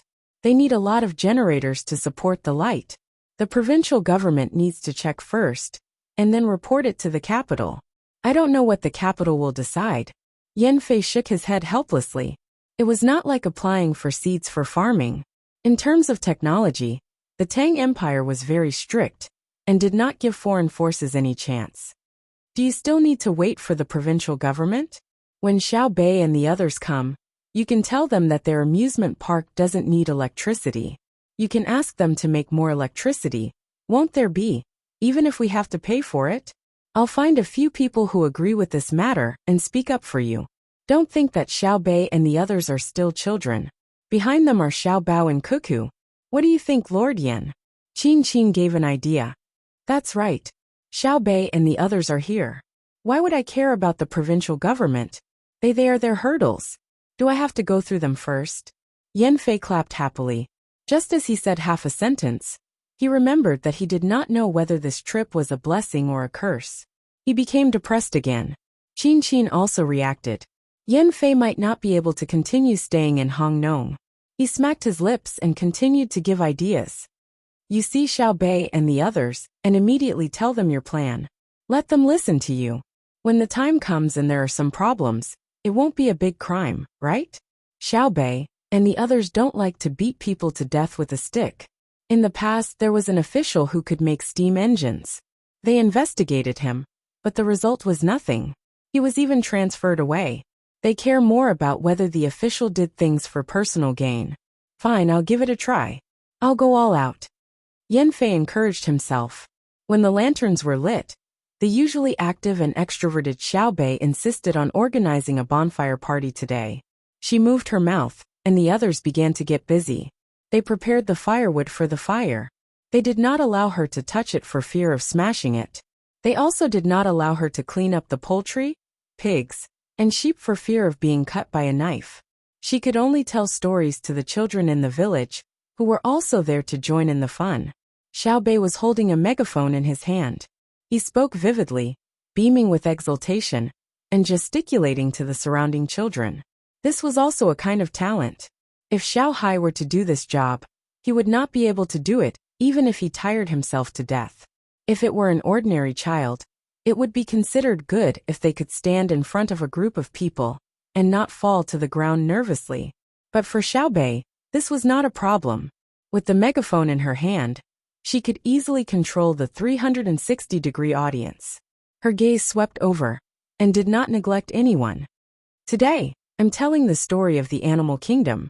It's said that there was a dragon who was the king, but he always liked to sleep. There was also a big tiger. When he roared, the whole mountain would tremble, so he was the prime minister. Today he wanted to eat an egg.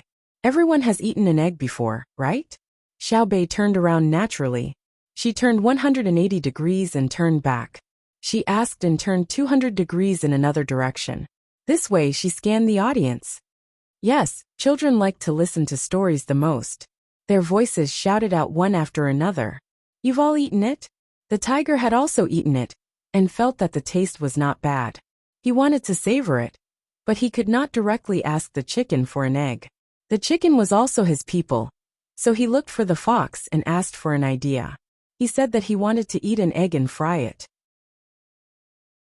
As for the fox, he had wanted to eat it for a long time, but never had the chance.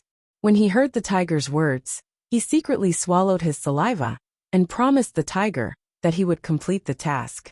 He was smart and knew that he could not look for the chicken. Who did he look for?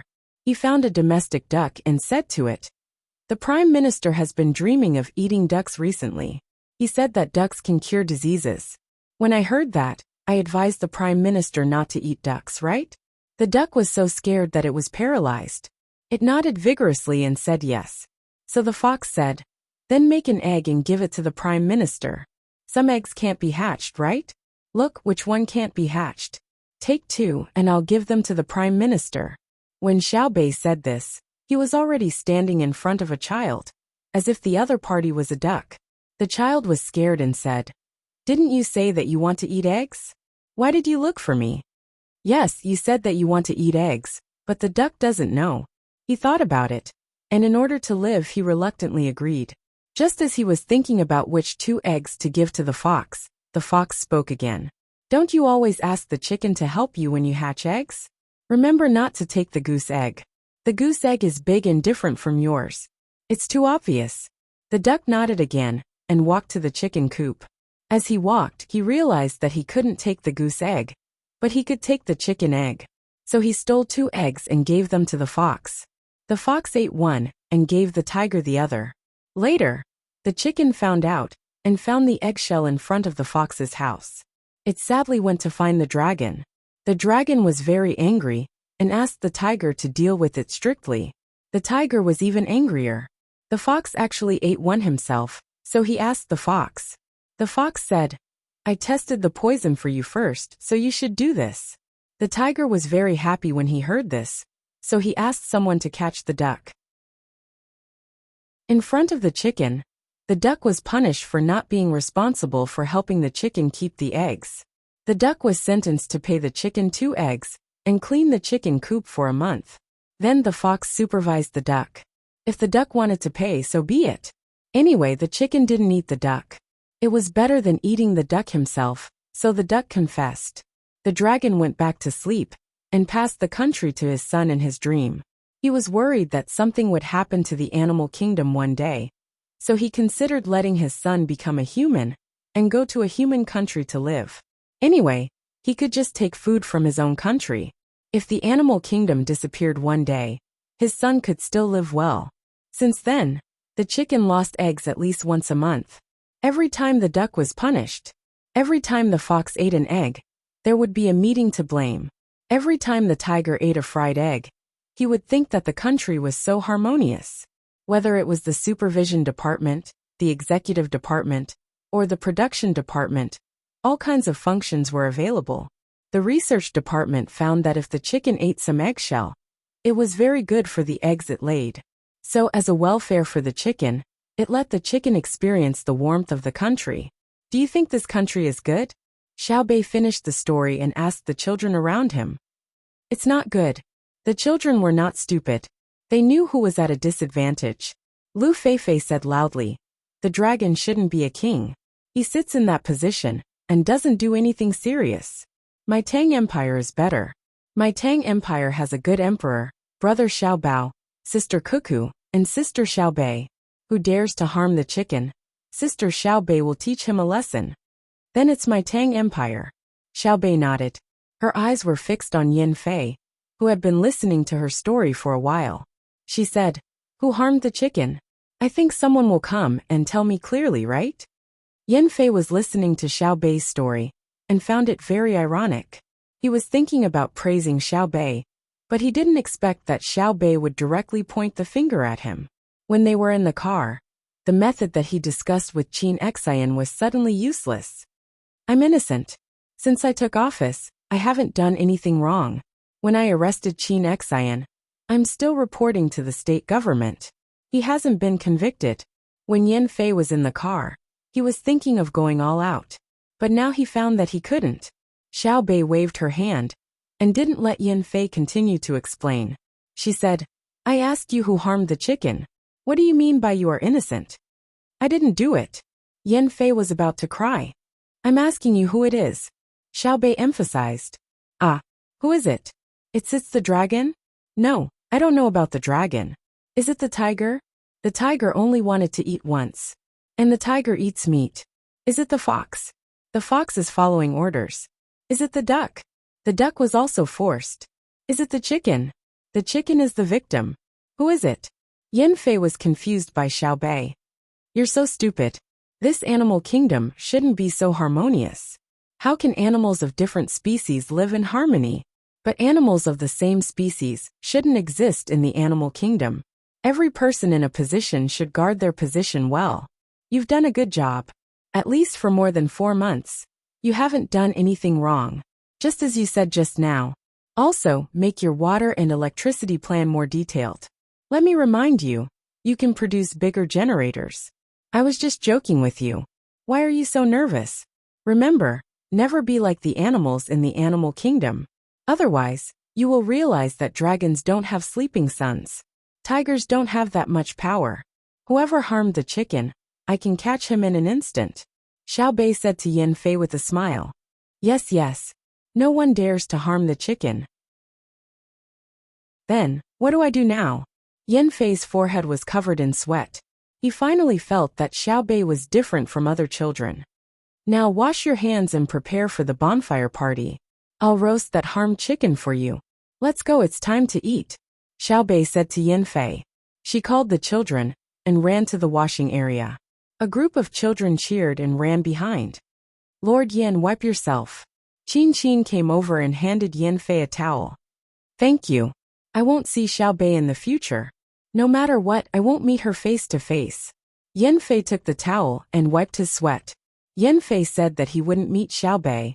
But Xiao Bei didn't intend to let him hide. The bonfire party started.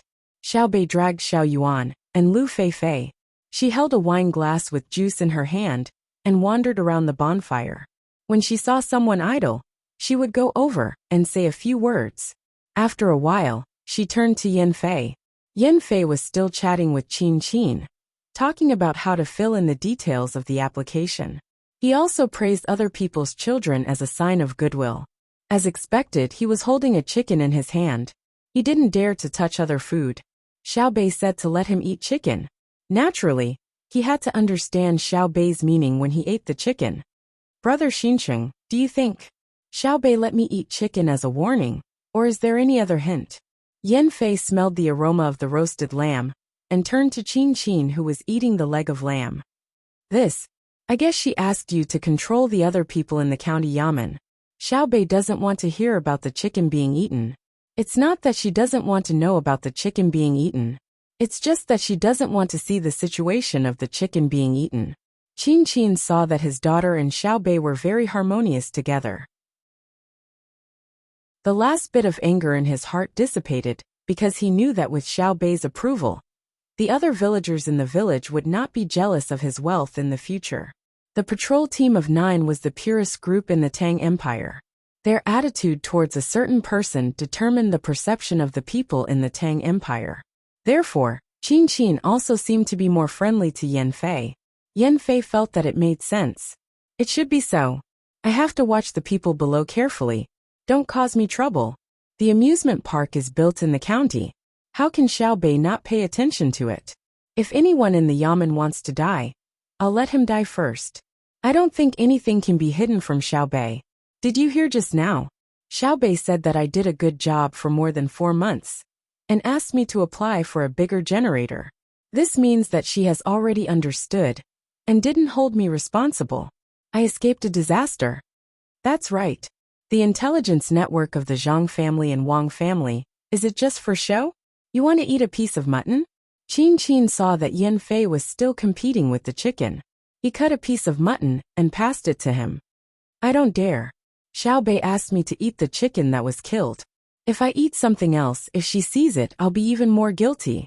I haven't had enough of being a county magistrate. I won't eat. Yan Fei's eyes swept over the newly delivered food. Dried tofu rolled with bamboo shoots, cucumbers, coriander, roasted until golden brown. There was a layer of garlic sauce on top. He thought about how refreshing it would be in his mouth, but he still didn't dare to move. Lord Yan, if you want to be an official like this, you should leave the position of county magistrate as soon as possible. Xiao Bei's voice suddenly sounded behind Yan Fei. Yan Fei was so scared that he trembled.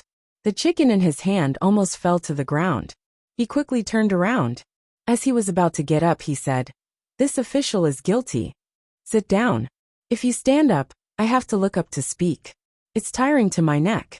You're too rigid. As a governor, you have to be flexible. But you have to set your heart first. If I were you, I would pack a few more chickens and let people keep them. When you return to the yamen tomorrow, you can take them away. Just say that you don't dare to enjoy the delicious food alone. Let the people in the yamen know not to harm the chickens. This way you can eat more food. You can also return to the yamen and have a good relationship with the people below. You have to be flexible. If not, my brother will speed up the development of the Tang Empire. You won't be able to keep up. You're still in a daze. Put down the chicken and go find your favorite food to eat. You're so stupid. If you continue to be so stupid, I won't talk to you anymore. Is it easy for you to see me once? You still don't know how to grasp the opportunity, and let me come find you personally. Xiao Bei stretched out her empty hand and pressed on Yin Fei's shoulder, not letting him get up. She unhappily said a bunch of things.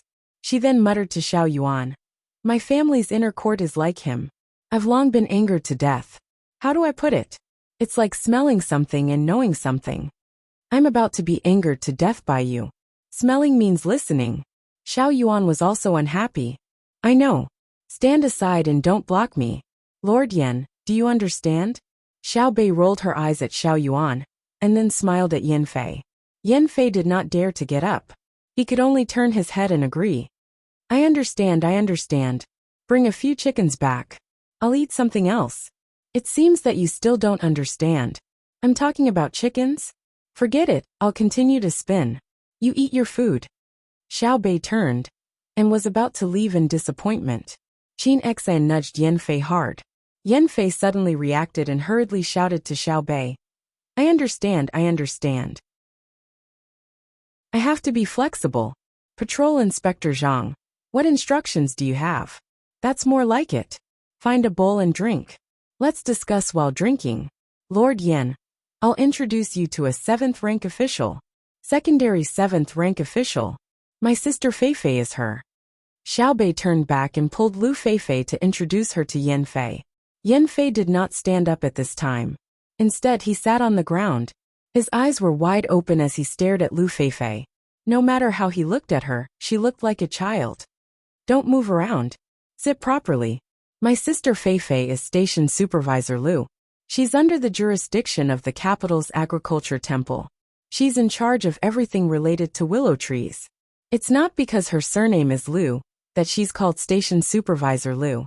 Her surname is also Station Supervisor Lu. She's in charge of willow trees. Of course, if you don't call her in detail, and just call her by her position, then she's a station supervisor. Her surname is Lu, so she's called Station Supervisor Lu. If her surname is Yang, she's called Station Supervisor Yang. Sister Feifei, this is our county's Yin Fei, Lord Yen. Let's get to know each other." Xiao Bei introduced Lu Feifei, as if she was saying a tongue twister. Lu Feifei hurriedly saluted. "Greetings, County Magistrate Yen." Yin Fei reflexively saluted. "Greetings, Station Supervisor Lu." After returning the salute, Yin Fei did not care about honorifics anymore. He directly asked Xiao Bei. "Xiao Bei, she's still a child. How did she become a 7th rank official? She's also a station supervisor with real power." "I asked for it. I asked Uncle Emperor for it. Sister Feifei has her own ideas. I thought it was good, but I was worried that the county would not support it. So I asked for an official position for Sister Feifei. Can't I?" Xiao Bei had a natural look on his face. "Yes," Yin Fei said with certainty. "It's too good." Although he said that, Yin Fei had mixed feelings in his heart. He had worked so hard to learn, but now he was only a 6th rank official. She was just a child, but because Xiao Bei wanted it, she became a 7th rank official. Yin Fei wanted to scold the heavens for being unfair, but he did not have the courage to do so. This was because he knew how he became the county magistrate of Hongnong. Zhang Xiaobao and Wang Wan had checked the official's register, and then conducted an interview. You said that the heavens were unfair. His position was confirmed by Zhang Xiaobao. You still remember what he said at that time. It's a pity that this person is a knife and pen in the Ministry of Revenue. Give him a chance to go to Hongnong. He really thought that it was not good. He should resign now. If he thought it was good, how could Lu Feifei's official position not be approved by Zhang Xiaobao? Didn't he care about his sister? Approved meant approved. Was it fair or unfair? Lu Feifei and Yan Fei knew each other now. The main reason was that Yan Fei had to remember Lu Feifei. He knew that in his territory, there was an official who could not be touched. She was not under his control. In the future, if there was an emergency, he might have to ask Lu Feifei for help. It should be easy to get more seeds. She was directly under the Sinong temple and had a lot of power. Xiao Bei asked someone to bring wine to Yan Fei. It's late. You can't go back. Drink. Yan Fei relaxed and drank the wine. Fortunately, it was rice wine. If it was white wine, he would have fallen. Let's talk about business. Lord Yan, I asked Uncle Emperor for the tax exemption policy of the amusement park. In the future, the amusement park will not pay tax. Xiao Bei said to Yan Fei. The first thing that Yan Fei thought of was that the amusement park should be deducted from the revenue of Hongnong County. He said, well, you have already taken out a lot of money. It should be exempted. Truth. Don't think that we are taking advantage of Hongnong. I will not pay tax. I will take out half of the net profit and invest it in Hongnong's children. When this money is spent, no matter what you buy, there will be tax. I will buy it locally, and your county will make up for it. Xiao Bei added. He even told them about the situation that would occur when the currency was circulated. Yan Fei was stunned. There was such a good thing. Half of the profit was definitely not small. It was more advantageous than directly collecting tax. The tax collected directly had to be paid to the capital and deposited in the bank first. In this way, it would drive the consumption of local goods. The tax would also be generated, but it would drive the local development more. What did Xiao Bei want? More tax than profit? Then you can still make money? Of course we can make more. We came up with the idea together. If we don't make money, we will just pay. Not only will we make money, but we will also make more money than before. In addition to our benefits, you will also benefit from this place. Xiao Bei had a look of I am helping you. In that case, this official thanks you. Can you tell me in detail how you can make more money and how I can benefit from it? I will cooperate. Yan Fei did not think of the problem and asked curiously. Xiao Bei smiled proudly. It's simple. I can let a lot of people who sell things join my amusement park. They will be exempted from tax with me. Don't you think there are benefits? No. Yan Fei shook his head like a rattledrum. I think the county is losing a lot. You misunderstood. I haven't finished yet. Xiao Yuan, tell Lord Yan about our plan. Xiao Bei pretended to be profound and moved aside, pulling Xiao Yuan to the front. Chapter 10:13. It's me again. I used to be a very introverted person. Little Bei, you can't do this. Your actions have already affected my personality. Do you understand? Little Yuan didn't like to show his face. It wasn't just him. The others weren't interested either. Only Little Bei stood in front, forming a team of 1 spokesperson and 8 think tanks. What they liked to do the most was to listen to their brother and sister's lectures, then follow them, and continue to listen to their discussions. At first, it was because of attachment. Then they thought it was normal. Later, they finally understood that the things their brother and sister talked about were not things that ordinary people could understand. It was a kind of profoundness that ordinary people could not fathom. Now it was peaceful again. What they said was national policy. I gave you a chance to perform, but you didn't know how to grasp it. Tell me, why are we doing this? Little Bei said with a smile. Little Yuan agreed helplessly. Okay, I owed you in my previous life. Lord Yan, where were we? I said that you want to get a lot of people to your amusement park, so that they will be exempt from taxes. Yan Fei was like a resentful woman. If you really do that, will I Hongnong still have any taxes? I finally know what you are planning. You know? Impressive. Lord Yan, tell me. If you say it well, you can enter the government and become a high-ranking official. Little Bei joined in on the fun. Yan Fei didn't dare to glare, but he still felt wronged. He said, you want to charge them a joining fee, and then let them not pay taxes. That way you will definitely make money. Just now you were saying that it was harmful. You did it first. I object. even if I am no longer an official. At this moment, Yan Fei mustered up his courage. For Hong Nong's revenue, for his own ideals, even if he had to file a lawsuit in front of Zhang Xiaobao, he was fearless. Little Bei was about to speak again, but was stopped by Little Yuan. Little Yuan stared at Yan Fei for a full 10 seconds and nodded gently. To be honest, from your attitude, you are a good official. But from your intelligence, you are still lacking. Think carefully about what you don't know, and listen patiently. No one forced you to do it. Your reaction was too intense. No wonder you locked Qin Xian up. You didn't consider the problem comprehensively. Yan Fei opened his mouth, but did not say anything in the end. He looked at Xiao Yuan, and waited for him to continue. Xiao Yuan, however, took a vegetable roll made of dried tofu and bit off one. He slowly savored it until he finished it. Only then did he say, "Sir Yan, do you know how much a vegetable roll with 3 dried tofu costs?" "Probably. Estimate? Hong Nong can produce this product by itself. The cost of materials, transportation, production and processing costs are included. During the process, labor costs are also accounted for, including additional added value. I can tell you how much this thing costs at Hong Nong's barbecue stall. 1 copper coin for 2 skewers. If you sell 6 skewers, you can make a profit of 1 copper coin.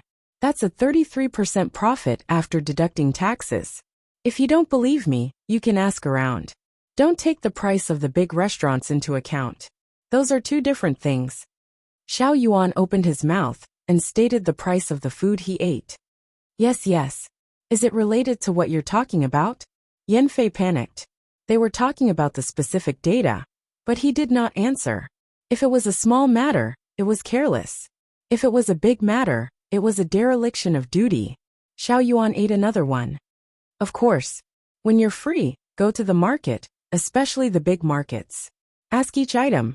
When the 9 of us are free, what we're most willing to do is to go to the market, bargain and buy it. It's not that we lack things. We also eat the barbecue and soup pancakes sold outside. If we can't finish them, or if they don't taste good, we'll take them back and let people throw them to feed the pigs. It's not that we can't find anything to eat. In our house there are restaurants everywhere. How can we not eat good things? We just want to understand the people's livelihood. Now, I'll tell you how the profits of dried tofu rolls affect the people." When Yan Fei heard that he was going to talk about something important, he sat up straight. Very naturally, he took out a small book and a fountain pen, intending to record it. Xiao Yuan was shocked. "Wow, you're quite prepared. A fountain pen? Your sister gave it to me before I took office. She said, 'I'm giving you a pen. I hope you remember it. Incorruptibility covers the sky. Benevolence paints the earth. Where are the people? Where are their hearts? The temptations of the mortal world cannot be stirred up.'" Yan Fei gently stroked the fountain pen. After saying this, he whispered to Xiao Yuan, "Your brother also said that when I'm the county magistrate, I have to be clean. If the yamen and my family lack daily necessities, the local business will give them to me. Don't worry about others taking it by force. When I'm done, give me a large sum of money when I leave office. The better the people in the county, the higher the degree of education, and the more prosperous the economy, the more money I'll get." "Oh, I understand. So you're not greedy." Xiao Yuan approved of his brother's method. Sanshui County had always been like this. When an official was in office, they focused on doing things. Daily necessities would be provided. When they were done and were about to leave, they would receive a gift from a local fund specially used to reward officials. Yes, I don't dare to cross the line drawn by your brother and sister. I'm an official they chose. If there's a problem, they won't be able to let it go. They'll punish me to death." Yan Fei's answer was very simple. "Okay, let's not talk about this first. Let's talk about dry tofu rolls." Xiao Yuan brought the topic back. Yan Fei picked up the pen with a proper attitude. "I've already talked about the composition of the cost just now. In the process of making bean rolls, materials and logistics are very important. Of course, the process is also one aspect. As for the improvement of the process, let's not talk about it for now. Let's just talk about materials and logistics. As Xiao Yuan spoke, his speed was not fast. After finishing a sentence, he deliberately paused and did not make a sound. Yan Fei scribbled on the notebook. After he finished writing, he stopped to think. After thinking about it, he nodded. Suddenly he reacted and said, Xiao Yuan, are you waiting for me? Waiting. My brother and sister will always stop when they tell us stories and give us time to think. I'm used to it. Xiao Yuan did not think that he was doing very well. Everything he did was imitating his brother and sister. Next, let's talk about the materials. The main component of bean rolls is dry tofu. The things inside the rolls can be changed. If the outside is changed, it won't be a bean roll anymore. When small workshops are making, everyone is fighting for themselves. A lot of wastage is caused, which causes the cost to rise and the quality to be inconsistent. After a set of processes, a lot of manpower is wasted. Do you admit it? Yes. Yan Fei wrote again. After he finished, he replied. Dry tofu is made from soybeans. If it's bought in small batches, the price is high. If it's bought in large batches, it's cheaper. When it's made in batches, the fixed loss is reduced. The things produced have to be transported away, which involves logistics. You might say that if it's all made in your own small workshop, there's no need for logistics. Or if the transportation distance is very close, the logistics distance is so short that it doesn't matter. Xiao Yuan said as he recalled. The idea was not thought of by him alone. It was the wisdom of 9 people. When the 9 people discussed, they argued and supplemented. When they encountered a difficult problem, they stopped and thought about what their brother and sister would do when they encountered such a problem. Only then did they come to a final conclusion. Yan Fei also knew this point. After all, the 9 children usually followed powerful people. The children of butchers naturally knew how to cut meat. The children of officials also understood problems differently from ordinary people. There was no need to doubt the Zhang family and the Wang family. The 9 children, other than learning from their brother and sister, were influenced greatly even if they were usually with the maids in the inner courtyard. This is the importance of the environment. Yan Fei thought in his heart and said, That's right. Every village has a tofu workshop. Why transport it from the county? This has to calculate the cost of the two and the cost of logistics. For example, the tofu workshop in the county is big enough. It's so big that the price of buying soybeans in batches is 4/5 of the price of an ordinary family's unit, saving 20% of the cost. By concentrating on the work, the fixed consumption is saved by 10%. The overall saving is 30%. Using a few carts, one village after another, but according to the regional distribution, the cost of delivering is 10% of the cost of making the tofu products. If the small workshop's profit can't reach 20%, why not let the county deliver it? For example, the usual cost can be reduced by 5%. Why tire yourself? The time saved can be used to sleep more, so that the body won't be so tired. Communicate more with the children, so that the children won't feel left out. Let the children teach more words, and learn from the children's textbooks to improve their own skills. Isn't that right? When Xiao Yuan gave an example, he listed out the general data comparison, and waited for Yan Fei to think again. Yan Fei quickly noted it down. This time, he didn't have much time to think about it. He said, However, it looks like a total of 5% of the cost savings. In fact, according to what you said, that's a 25% increase in profit, after the small workshop doesn't produce by itself. And there's more free time. No matter how the time saved is used, it's far more cost-effective than wasting it on the production process. At the same time, it also increases employment opportunities, such as logistics and carriage drivers, or the number of people who need to work in the large workshops. Xiao Yuan, Xiao Bei, let me ask you, do you usually learn this? You're still children. Yan Fei was indeed shocked. What little Yuan said was something that children should come into contact with. He could keep up with the train of thought, because he had the convenience of being an official in the capital, and had learned it before. Today he realized that what he learned, the children also learned. It was really hard on a group of children. Xiao Yuan smiled. We usually learn by ourselves. Each of us has different classes. Brother said that when we were young he was tired. When we grow up, he won't be tired.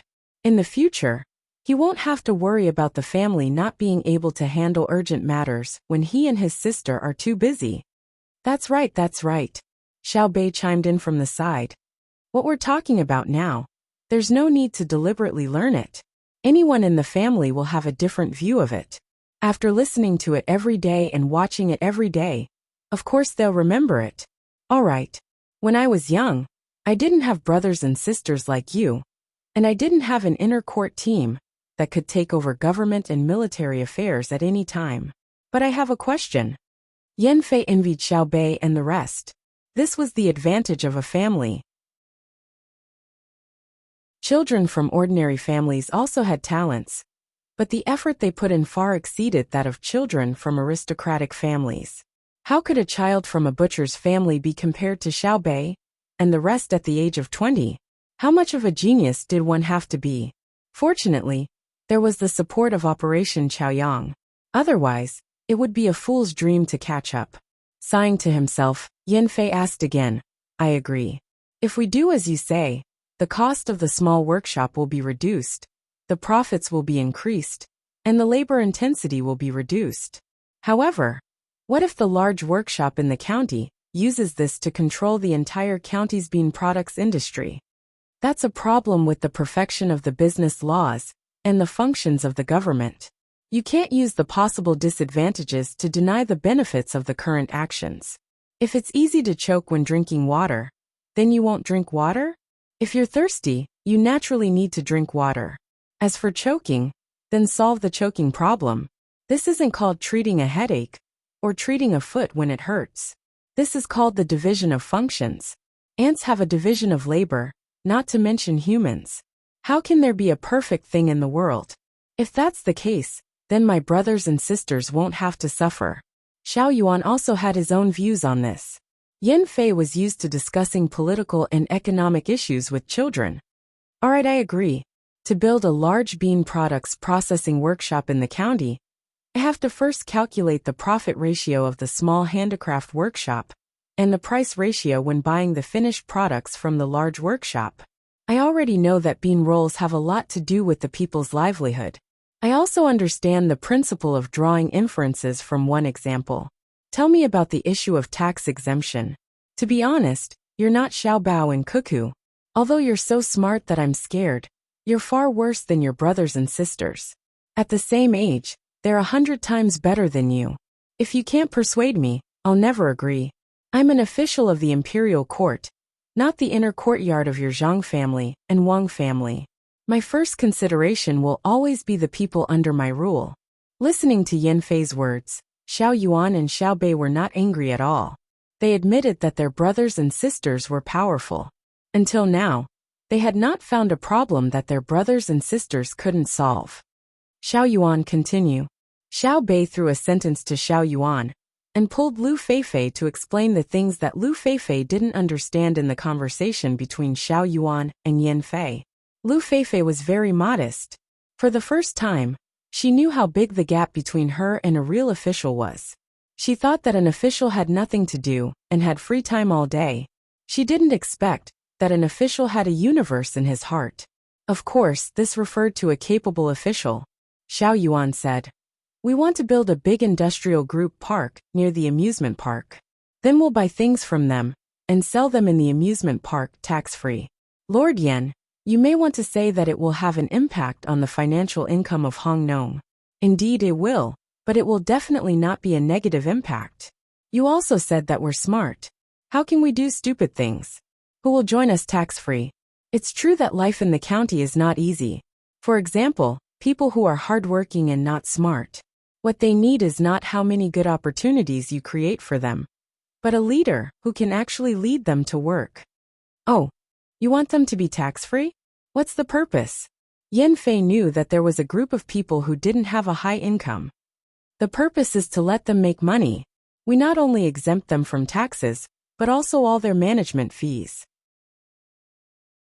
In this way, their income will increase, their life will be better, and there will be less trouble in the county. You're still thinking about how we can make money, right? It's simple. They are exempt from taxes and all other fees. The cost of things they buy is also low. There is a big workshop nearby. You have to limit the big workshop to sell goods to the outside. If the quantity does not reach a certain scale, it can't be cheap. In this way, those who come to Hongnong for fun, those who wait for the bus to transfer, and those who seek low-price special products will concentrate on the places we provide in the tax-free area, where things are cheap. Then we increase the number of manpower transportation, increase the number of local customers, increase the income of the accommodation shops, and also increase the number of goods sold by merchants who are not in the tax-free area, but sell goods that are not available in the tax-free area. Xiao Yuan gestured with his hands and said generously, "Then how do you increase your income? You use your own money to subsidize again?" Yan Fei listened and kept nodding. He had turned 2 pages of the book. If he didn't know that the 9 children would not take the idea of their brother and sister as their own, he would think that it was the strategy of Zhang Xiaobao and Wang Wan. It played a very big role in promoting the development of the place. The 9 children were still like before, willing to contribute to the development of the place, and not just thinking about money. Xiao Yuan really didn't know that Yan Fei had such a high evaluation of him. He glanced at Xiao Bei, and seeing Xiao Bei nod, he said, "Lord Yan, don't spread it. Just keep it to yourself." Of course. Oh, I definitely won't spread it. I'll rot it in my stomach." Yan Fei was most curious about this. "Thank you. It's like this. We don't charge more from others. We are an amusement park. Every ride is charged because it requires motivation. We will have ideas on the rides. For example, you are a businessman coming over, or you are waiting for a train. Your train will only arrive tomorrow. Do you want to find a place nearby to rest?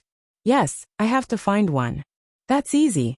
No matter where you find it, that place will give you a ticket. Take this ticket and come to the amusement park.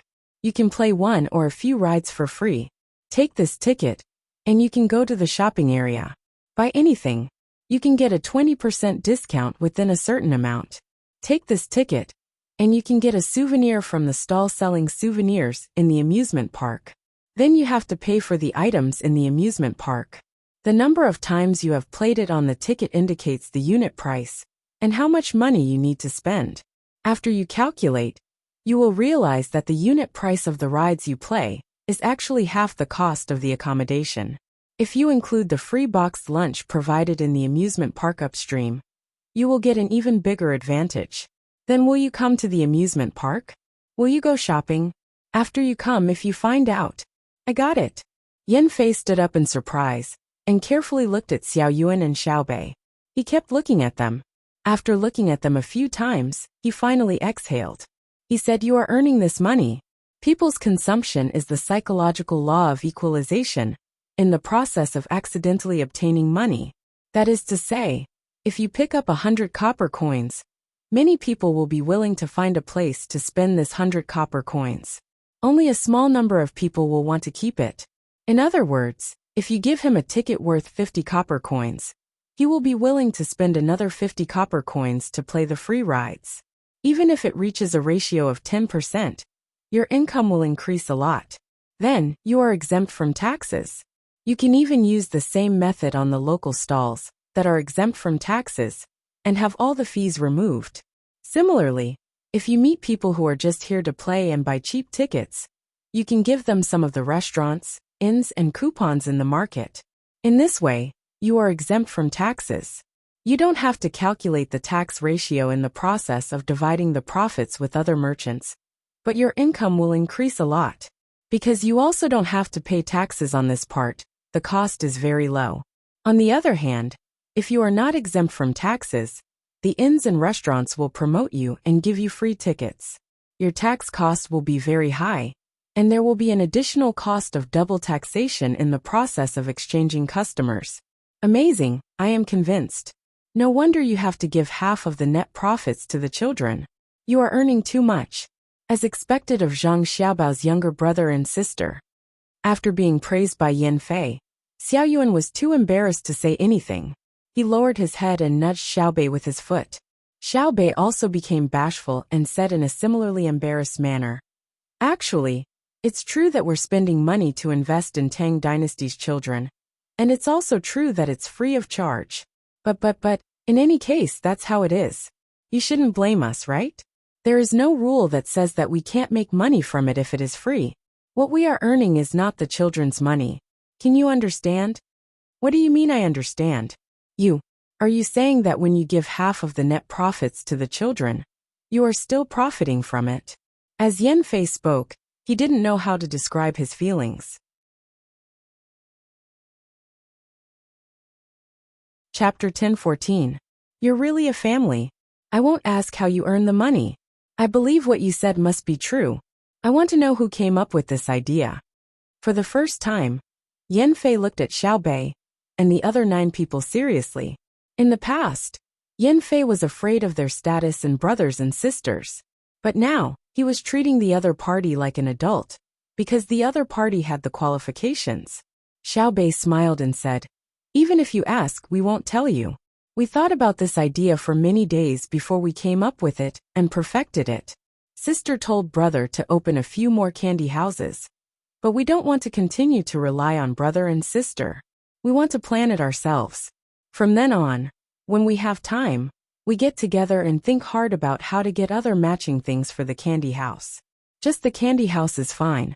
But that's not in line with the style of our Zhang family and Wang family." Uncle Emperor praised brother, saying that he doesn't come up with a plan easily. But if he does, he will definitely be successful. We can't ruin brother's reputation, right? As Xiaobei spoke, Yanfei kept nodding. Looking at Xiaobei and Xiao Yuan's serious and persistent appearance, he wished he could carry the 2 children over and kiss them on the left and right. They were really cute and sensible. They also knew how to do things in their family. It was very difficult to achieve such a level. While you continue to eat, remember what we just discussed. When you go back, you have to implement it. After the tax exemption, you will find that the county's financial income is higher than before. At the same time, the people's trust in the government office is higher. I won't talk to you anymore. I'm going to find someone else. There are still a few places I haven't visited. You eat mutton, don't eat chicken. Choose some things and pack them up. Tomorrow, you can bring them back to the government office as a gift." Xiaobei finished speaking to Yanfei and waved his hand. He pulled Lu Feifei and Xiao Yuan and ran to another place. Yanfei was stunned and did not move for a long time. He was also frightened. Qin Xian, who recovered faster, reminded him. Only then did he let out a sigh of relief. "Brother Xinqing, the days in the county will get better and better in the future. You have to help me," Yanfei said to Qin Xian. Qin Xian agreed and said, "Indeed, Xiaobei's amusement park will be built in Hongnong. Also, with their business in Old Willow Village, as well as their cooperation with my family, they will value Hongnong a lot. With them valuing Hongnong, it won't be hard to live a bad life. Lord Yan, you have to stick to your bottom line. When you're done and ready to leave your post, they'll give you more compensation than you can get on your own. Of course, even if you gave me 100 guts, I wouldn't dare. Come drink." As Yanfei spoke, he picked up the bowl and finished it in one gulp. He was in an exceptionally good mood today. Not only had he not been punished, he had a development goal. Qin Xian followed suit and emptied the mutton leg as well. He took a bite and slowly refused. His eyes stared blankly at the flickering flames. Just like Qin Xian, there were others who were also lost in thought. However, they weren't looking at the flame, but at the sand table. Reporting, "Our brigade has suffered heavy losses. We couldn't stop the enemy's crazy breakthrough. During the hand-to-hand battle, our brigade's 2nd Regiment was completely wiped out. We lost our line of defense." The messenger's voice rang out. Only then did Tan, who come back to his senses. He ordered, "Order the 2nd line of defense, no, the 3rd line of defense. Strengthen the defense. No matter the cost, push the enemy back. Send our brigade's personal guards to the 3rd line of defense." Waiting for the messenger to leave, Tan, whose gaze became straight again. He seemed to be muttering to himself, but also speaking to the others in the room. Why did they suddenly become so strong? The hand-to-hand battle should have been our army's problem, but they fell in batches. What did they do? The other generals were also looking at the sand table. They were also puzzled. One of them asked, "Could it be that they used new weapons?" After saying that, he didn't wait for the others to answer. He denied it himself. Impossible. This point is not within the scope of the military selection. We can only fight and wait for the support of the nearby logistical forces. No matter what, we have to keep this brigade. Otherwise, once they break through, they will get more supplies. With artillery, they will be a greater threat to our main forces. I request permission to take the remaining brigade members and personally stop them. Reporting, our second line of defense has been broken through by the enemy. The enemy is continuing to advance and will soon come into contact with the third line of defense. The third line of defense's long-range troops are attacking. Another messenger came in and reported to Tan Hu. The expressions of Tan Hu and the others became more and more serious.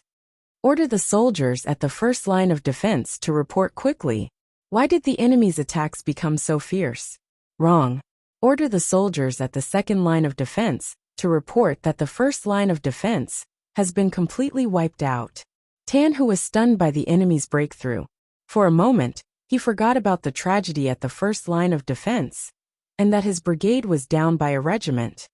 Reporting, the second line of defense has sent people to check on the survivors. Reporting, our third line of defense has been broken through. Our allies from the surrounding areas are chasing after them. Reporting, our pursuers have encountered stubborn resistance from the enemy. A small portion of the enemy has left the battlefield and is continuing the pursuit. The messenger reported again and again. Every time Tan Hu's breathing quickened. The generals in the room also frowned. After a while Tan Hu said, "We underestimated the enemy this time. It's not that the enemy isn't strong enough. They just thought that they were strong at the beginning, so they were tricked. Now, they've set their mentality and are treating us as strong enemies. But we're still immersed in our previous victory. I reckon that 2 of our brigade's regiments have been wiped out, and the rest won't be able to stop the enemy. After all, our opponents are generals who have studied under the little lady for a while. Although they haven't studied for as long as us, some of the generals are from the families of generals." The person who spoke earlier spoke again. "Yes, the Great Tang. It's the Great Tang after all. The advanced weapons of the Great Tang aren't just for show. If they really adjust, they'll really make us feel the pressure. Don't think about it. Try your best to chase after them and gather the remaining people. My logistics brigade still has to continue fighting. It'll be difficult for me to enter the inner yard this time." That's good. It shows that the Great Tang's overall strength is high. If they really can't break through, I'll be sad. Tan Hu also adjusted his mentality. He hadn't entered the inner yard yet. Most of the logistics brigade was like this. The commanders of the inner yard were the main force, and the logistics brigade was an opportunity for selection. While Tan Hu felt sorry for himself, he felt happy for the Great Tang. It was very contradictory. However, he didn't know that he really couldn't enter the inner yard. Because of his words, Li Longji personally interceded for him and asked Zhang Xiaobao and Wang Wan to let him enter the inner yard. Li Longji had been looking at the sand table. The battle was intense, and another attack and defense battle appeared before his eyes.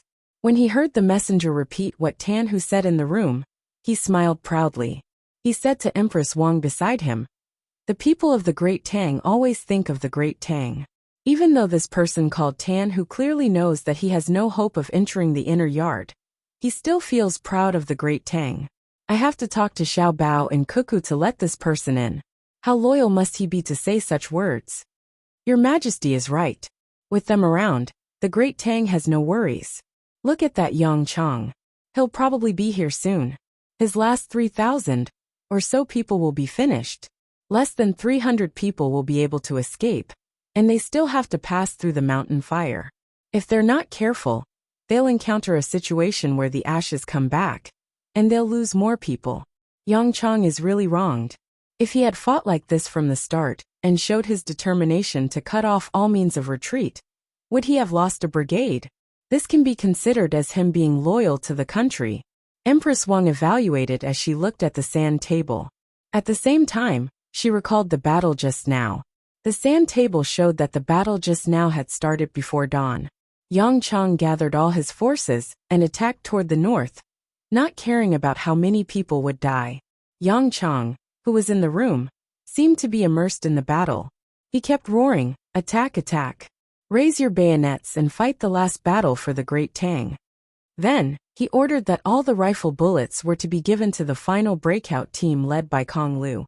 Because it was common, it could be used on the few submachine guns and machine guns in the brigade. The people in charge of the front line only raised their bayonets and used their lives to pave a path. When the enemy was stubborn, as long as they found that most of the people charging at the front were dead, regardless of whether there were still people alive, the second row of soldiers behind would throw a few grenades and blasting canisters forward, blowing up their own people as well. That was why the breakout speed was so fast. They didn't give the enemy any chance to resist. They exchanged lives for lives, only chasing after time. Li Ji also brought people to fight with the enemy and was in charge of blocking the enemy's pursuit. In the end, Yang Chang killed them all. He personally rushed up to fight with the enemy and then shouted as he threw a grenade at me. He was the first to die. Kong Lu brought his 500 men to break out of the encirclement. There were 200 spearmen, and the rest were pistols, submachine guns, and machine guns. The bullets from the submachine guns and machine guns poured out like rain. Then, the spearmen were in charge of hand-to-hand combat. At this time, the advantage was finally revealed. Whether it was swords or spears, they all fell when facing the spearmen. Charge! Our brothers used their lives to pave the path for us. Charge out! Those who run out of bullets stay behind. I will burn incense and kowtow to you during festivals. You are the soul of the great Tang army. Because the messenger's report was very close to the truth, Kong Lu was particularly engrossed in it. For a moment he forgot that it was fake. He really thought that so many of his brothers had died. He took out a gun from the holster on his waist and waved it around as he shouted with all his might. He shouted until his voice was hoarse and his face was covered in tears. Everyone in the surrounding houses could hear him clearly. He still hadn't recovered from this state.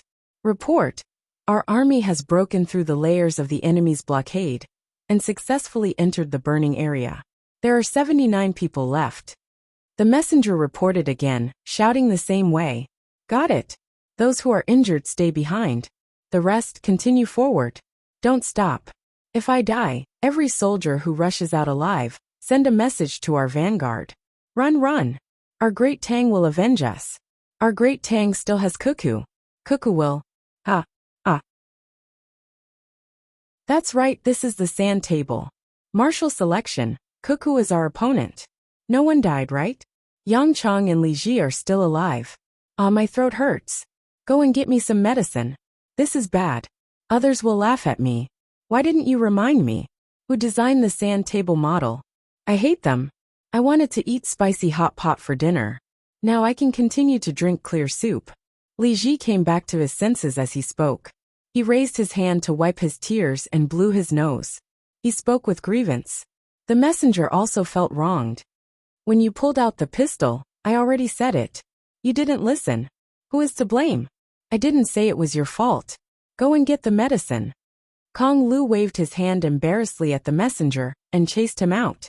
He looked at the sand table again. As he looked, he smiled. So it's safe for me to bring my men? The speed of chasing and running is not much different. If we split up a little, it will be enough for them to get busy. Come, pass down my order.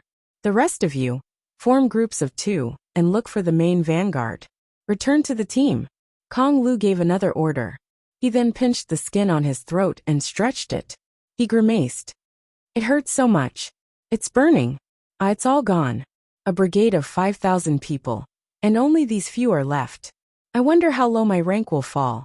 Maybe I'll be chased back home to be a farmer. Then I'll go to school to be a teacher for the children. I'll teach them how to read and write. I'll also teach them military affairs. I'll tell the children that when they grow up to be generals, they should never underestimate any native. When Kong Lu's voice stopped, Yang Chang and Li Ji also arrived at the center of the sand table. Although they could leave directly, they didn't want to. Yang Chang was the first to die. He went to the door of Li Ji's room and waited for him to come out. He knew that Li Ji couldn't have survived. Li Ji also saw the brigade commander. He was originally very focused, but when he saw Yang Chang, he couldn't help but laugh. He gave another order. He clapped his hands and looked at the messenger. The messenger immediately told him that he had died. He then walked out of the door and followed Yang Chang to the center. Do you think the emperor is asleep? I think Shi Chunjing is secretly laughing. We finally came to accompany him. This battle was a mess. I don't know if he will lose his position. You, the brigade commander, and I, the regiment commander, are both not qualified. Li Ji, who gave up the idea of fighting, was much more relaxed. As for the future, he didn't care about it. He smiled and said to Yang Chang. Yang Chang smacked his lips and patted his forehead with his hand. He said, Wang Wan's people are really powerful. I can't help but admire them. My brigade is probably completely wiped out. I just don't know if Kong Lu ran out with his people. Let's go. We'll see them when we get to the center of the sand table. If he ran out, our responsibility will be less. If he waited for us there, I think the emperor will treat us to an unforgettable meal. It's almost time for dinner. Actually, I want to eat seafood. I also want to eat the seafood of the Blue Sea Silver Sand restaurant. But if I lose my position, I won't be able to find a place to eat for free once a month. When I see the emperor later, I'll ask for seafood. The kind that is dry and made. Li Ji laughed at himself and walked into the center with Yang Chang. He looked up. Sure enough, the emperor was also waiting for dinner, and hadn't rested yet. Li Longji's seat was very high. He had deliberately made it so that it would look good. The chair was the one that was moved from Xingqing Palace yesterday. It was the one that he always sat on. It was very big. Usually, when Xiao Bei and the others ate or chatted with him at Xingqing Palace, they would always squeeze together with him. Li Longji hadn't seen Xiao Bei and the other 9 children for a few days. He missed them, so he asked someone to bring chairs. At the same time, he decided that if Xiao Bei and the others found out that the Yamen officials in Jiangzhou were biased, they would be severely punished. Without a group of children, the entire Xingqing Palace became cold and cheerless. It was not fun at all. Otherwise, why would they want to stay in the hibiscus garden? It was still a little cold in early spring. It was not as comfortable as the palace. Li Longji was thinking about how Xiao Bei and the other children looked when they were playing happily. He happened to see Yang Chang and Li Ji come in. He looked down at them and asked flatly, You two have worked hard. Yang Chang and Li Ji didn't dare to answer. They stood obediently at the door like children who had made a mistake. They lowered their heads. What did you do earlier? Didn't the assault team organize very well? The moment you were surrounded, you directly led the team to the north. How could the crippled regiment in the north stop you? Other than the regiment headquarters and a few personal guards, they didn't have anyone else. They insisted on setting up camp and being surrounded, didn't they? The other side's logistics team almost wiped out all of you. Even I feel embarrassed for you. Li Longji continued to scold the two of them. Yang Chang and Li Ji kept their heads down, but they were cursing in their hearts. Who knew what the situation was at that time? We didn't see the sand table in the center, and the hot air balloon team fell first. Who dared to say that he could tell? As if he could guess what the two were thinking, Li Longji said. Don't find excuses for yourself. Back then, under what circumstances did Cuckoo and Xiaobao enter Tubo? How did Cuckoo fight? She dared to run in circles on the mountain with an enemy force that was several times her size. She ran and fought while organizing her team. Why else do you think I value her so much? There were many people who could win a battle, but how many people could achieve the same effect as Cuckoo in the past? Steady, steady. You just want to be steady because your weapons are more advanced and your communication speed is faster. If it was Cuckoo leading the great Tang army and using advanced weapons to attack you natives, you would have been finished long ago. Cuckoo can beat you until you cry. Do you believe it? Yang Chang and Li Ji were very unwilling to admit it, but they had no choice. This was because many of the tactics they learned were taught by Wang Wan. For example, this breakout was a choice in the most helpless situation that Wang Wan had said at that time. It was the last method to protect an important person or pass on important information, gathering all the superior firepower, ignoring the casualties on their side, and staining the road forward with blood. The prerequisite was that all the soldiers had to be loyal enough. Now that they didn't see Kong Lu, they probably succeeded. It was really useful. All the handguns and repeating rifles were gathered together, and the sudden attack was too fast. It was really easy to destroy. Speak. If you don't speak, I will really revoke your positions. Seeing that this is the last time you made a choice, I will spare you this time. At that time, someone even told me that I could find an opportunity to capture both the Zhang family and the Wang family. Do you see the situation today? Capture? What is the equipment of the seedling protection team?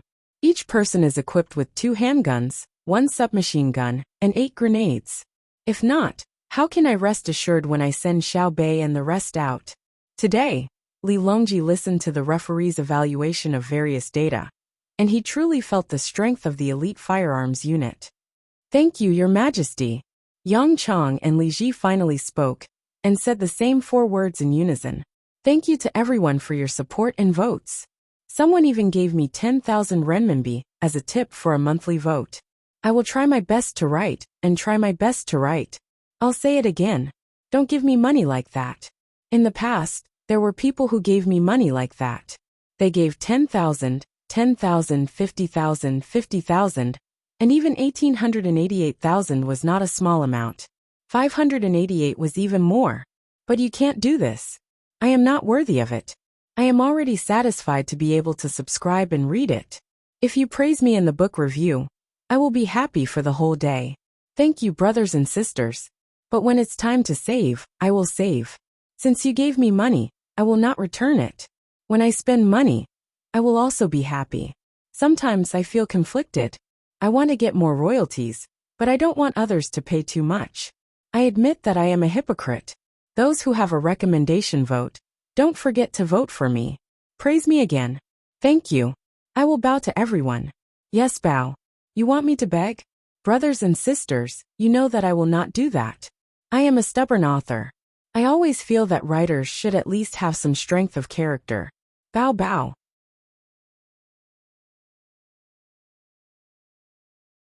Chapter 10-15. Go. Li Longji waved his sleeves. He knew that Yang Chong and Li Gui didn't want to stay in front of him any longer. As expected, Yang Chong and Li Gui hurriedly ran to the sand table and took a closer look. So the main force is in Huangshan. They arrived early. It's over. Zhang Shogui still foolishly came forward. He shouldn't have sent out all the hot air balloons back then. Yang Chong looked at the sand table and understood everything. Wang Wan's main force wasn't in Yuezhou as he had expected. Instead, they had run to Huangshan to look at the model on the sand table. They were in the midst of civil engineering. Li Gui paid attention to a very small model. Kong Lu has run out. Hurry up. Tell the vanguard that the enemy's smoke is asymmetrical. What unit is this? Central Sniper Battalion? How did they get there? No wonder the radio station couldn't send any news. They were all shot down. It's the unit that shot down your hot air balloons. The 1st Battalion has more than 700 people. From top to bottom, there are 14 commanders. They are all from the inner yard. The earliest commander is Wang Yi, a second-year student. The rest are fourth-year students. Every fourth-year student can lead a battalion. This unit is only in charge of a small unit. There is a detailed summary of the battle on the table. Go take a look. Shi Chun's voice came from beside Li Gui. Li Gui had a deep impression of Shi Chun. He was captured alive, mocked his own people, and gave out a lot of information that was both true and false. Hearing his words, Li Gui said with an ugly expression, "Then I have to congratulate you for entering the inner yard. Why didn't the sniper battalion burn you to death? Is it because they are from the inner yard, invulnerable to fire and water? Thank you. Congratulations to you too. While you were covering the rear, your commands were pretty good. They were much stronger than you when it came to attacking. Just look at the information, and you'll know what the sniper camp has done. You'll also be able to understand how elite their personnel are. I admire Wang Yi, as expected of a second-year student. If it were me, I wouldn't be able to do as well as him. I would probably have died long ago, not to mention being able to lead troops. After splitting up, They continued to pose a great threat to the enemy's army. Shi Chun didn't care about the other party's unfriendly tone. He smiled and pointed to a paper beside him, indicating that it was the file of the sniper battalion. Li Ji clearly knew that the other party was not wrong, but he still felt uncomfortable in his heart. It was obvious that the other party was stepping on him to get to the top. The benefits of the inner courtyard of the Zhang family and the Wang family were extraordinarily good, and he could learn even more skills. Just by going out and carrying all kinds of thoughtful supplies in their bags, countless people who also had families were envious of them, not to mention the care their families received. Li Gong snorted angrily and looked at the paper. It was very thick, about 30 sheets. Sweeping his gaze elsewhere, he noticed that there were countless sheets of paper in the central area. There was also a group of people calculating, a group of people discussing, a group of people comparing the rules, a group of people walking in and out, and a group of people writing with their heads lowered. What are these? Li Ji asked Shi Chun, instead of taking the information from the sniper camp. It is a record of the changes in the battlefield. This is the first and largest sand table simulation of the Great Tang, and it is also the most time-consuming one. Every detail of the battlefield must be recorded, including the marching route and the commander's judgment. When the time comes, it will be easy to review and use as teaching material. At the same time, it will also test the commanding ability of the commanders. Our Great Tang will need to make adjustments internally. For example, you are not suitable for fighting in a siege. You are suitable for covering the rear and defending. It is a waste of talent to assign you to the offensive formation, and it is also a mistake on the part of the decision-maker. Let me evaluate you. Your performance is very good in the later stages. When you were commanding the rear, you were able to accurately command every single troop. When our Great Tang really goes to war, you and I will be in charge of defense because I can't attack. At that time, we will fight side by side for the protection of our hearts and for the dignity of the Great Tang. As Shi Chun spoke, he stretched out his right hand.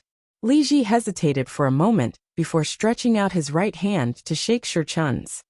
All right, you will be in charge of the calculations, and I will be in charge of the preparation. Everything for the dignity of the Great Tang. After the martial arts examination, you have to treat me to a drink. Otherwise, I will feel uncomfortable. I will also give you a gift to congratulate you on entering the inner courtyard. Your family must have spent a lot of money on this martial arts examination, right? Li Ji made his choice in a very short period of time. He was magnanimous mainly because he heard Shi Chun's words and felt that if he continued to fuss over such trivial matters, he would be too petty. The interests of the Great Tang were above all else. The smile on Shi Chun's face became even brighter. Of course. Please, let's go to the savants' pavilion. Xiaobei promised me before that once I entered the inner courtyard, she would let me eat the good things she left behind. It's a pity that she wasn't around when I was fighting. Xiaobei knows you too? Li Ji asked enviously. Xiaobei knows many people. When they have nothing to do, they will often wander around the inner and outer courtyards. When they see people who are idle, they will go over to talk to them. We like them very much, and we try our best to tell them what we know. The goal is to nurture them to be more powerful. We are very afraid that the masters we follow in the future will be stupid and will cause our own deaths. I look forward to them growing up and protecting them. When speaking of Xiaobei and the others, a gratified and caring expression appeared on Shi Chun's face. Then he said, "My family spent a lot of money this time. Wait for me, I will ask." Shi Chun threw down these words and ran out to find someone to ask. Li Ji's gaze followed Shi Chun's back as he said to Yang Chong, "Perhaps one doesn't have to become an official to bring glory to one's ancestors. It is enough to be part of the inner courtyards of the Zhang clan and Wang clan. I have always felt that the inner courtyards of the Zhang clan and Wang clan are another set of personnel that can replace the civil and military officials of the Great Tang at any time. They can go out and establish a new country at any time, but they still stay in the Great Tang. What is their purpose?" Yang Chong immediately became nervous. He placed his index finger in front of his mouth and shushed him. "Don't shush.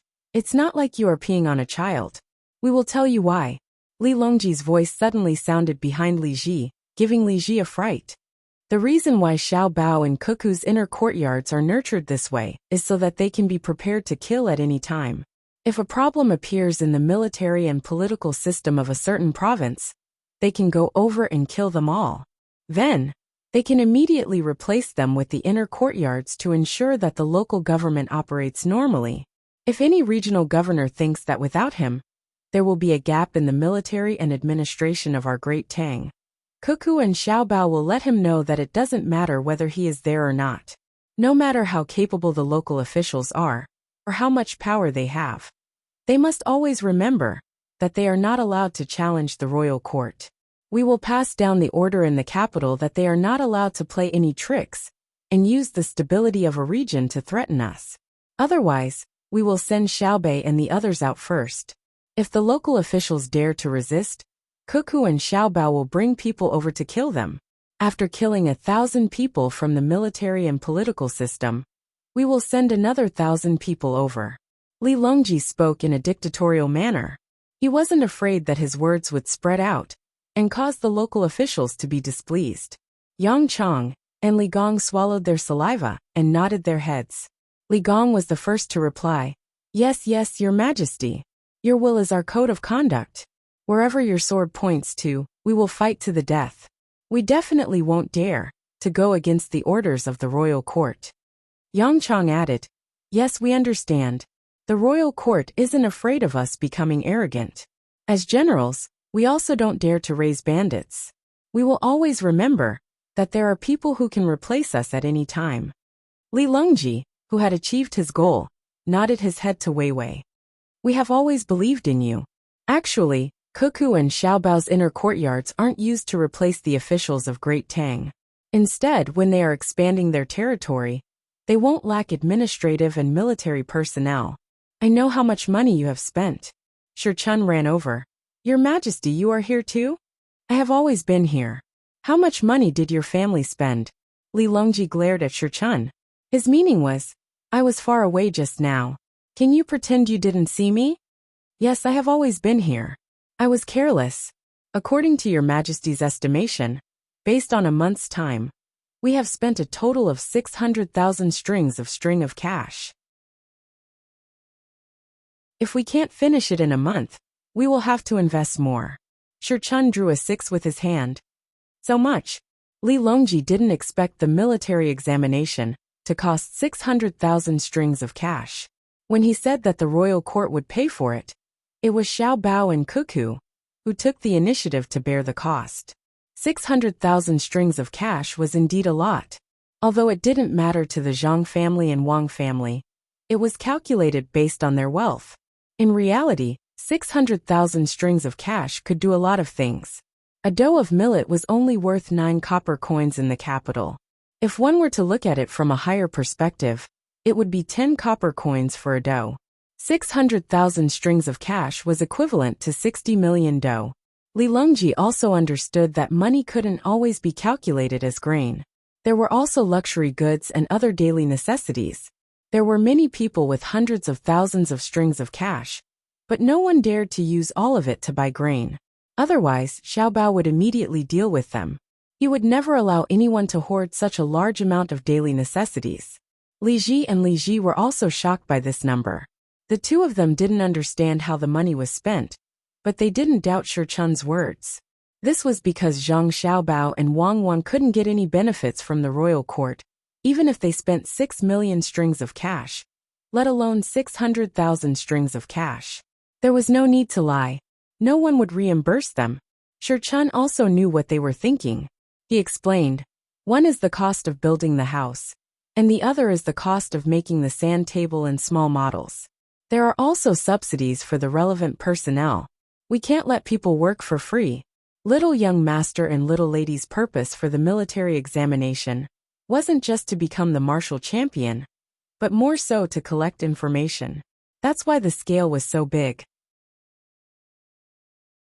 Otherwise, they wouldn't have to use the central sand table and countless small sand tables to carry out the military examination. They just needed to use the elimination system and fight in pairs. The final winner would have to play a small sand table simulation with Little Lady. However, Little Young Master and Little Lady wanted a comprehensive analysis. The most important thing was the ability of the large army to cooperate in battle. Shi Chun's words made Li Longji and the other two nod. It was indeed so. They all understood. Normally, the martial champion would definitely be Wang Wan. However, Wang Wan had deliberately increased the difficulty. Her goal wasn't for the title of martial champion, but for the overall military command of the Great Tang. Shi Chun continued. There's also the cost of the hibiscus garden. The hibiscus garden is open for a large portion of the time.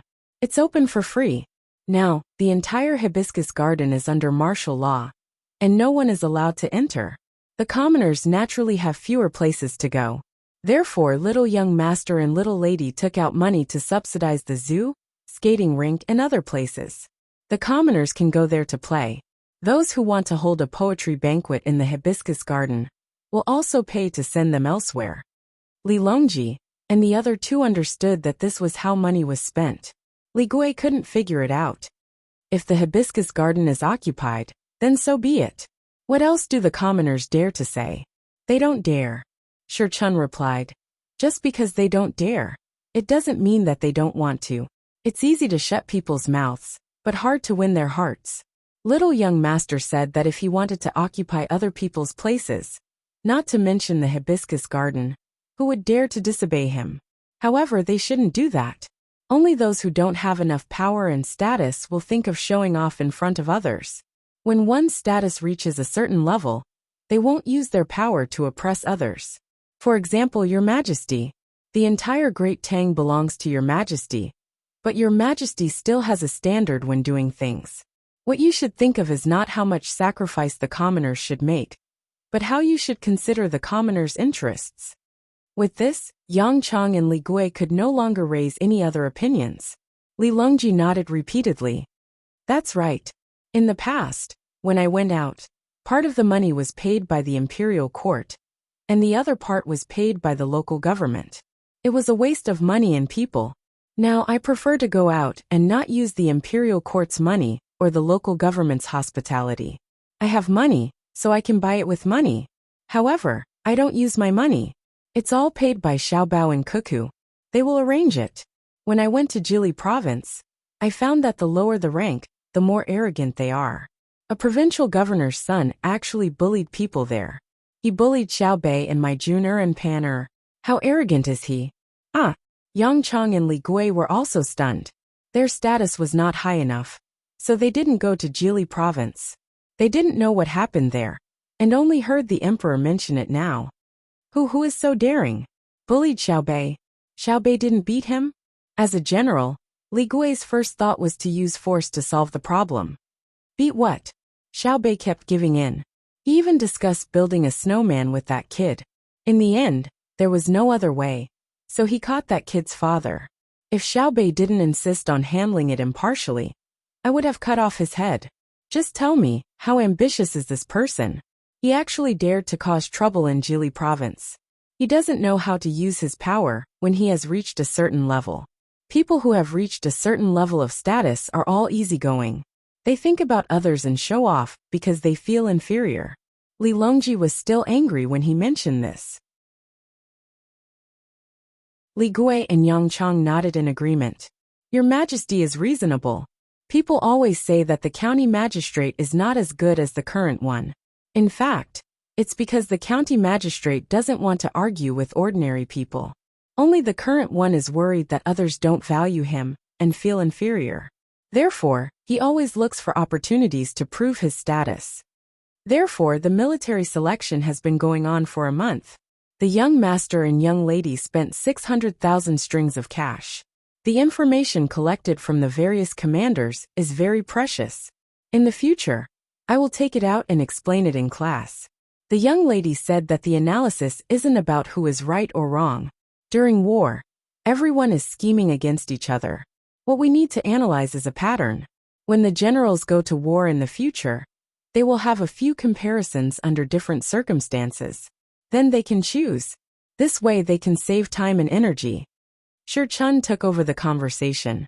When he talked about the young master and young lady, his face was full of admiration. Look, this is how we do it.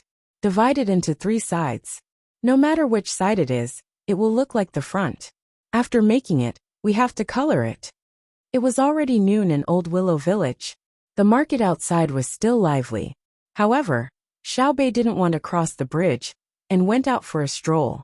It was not fun to be surrounded by a group of people. They hid in the village and waited for the boat.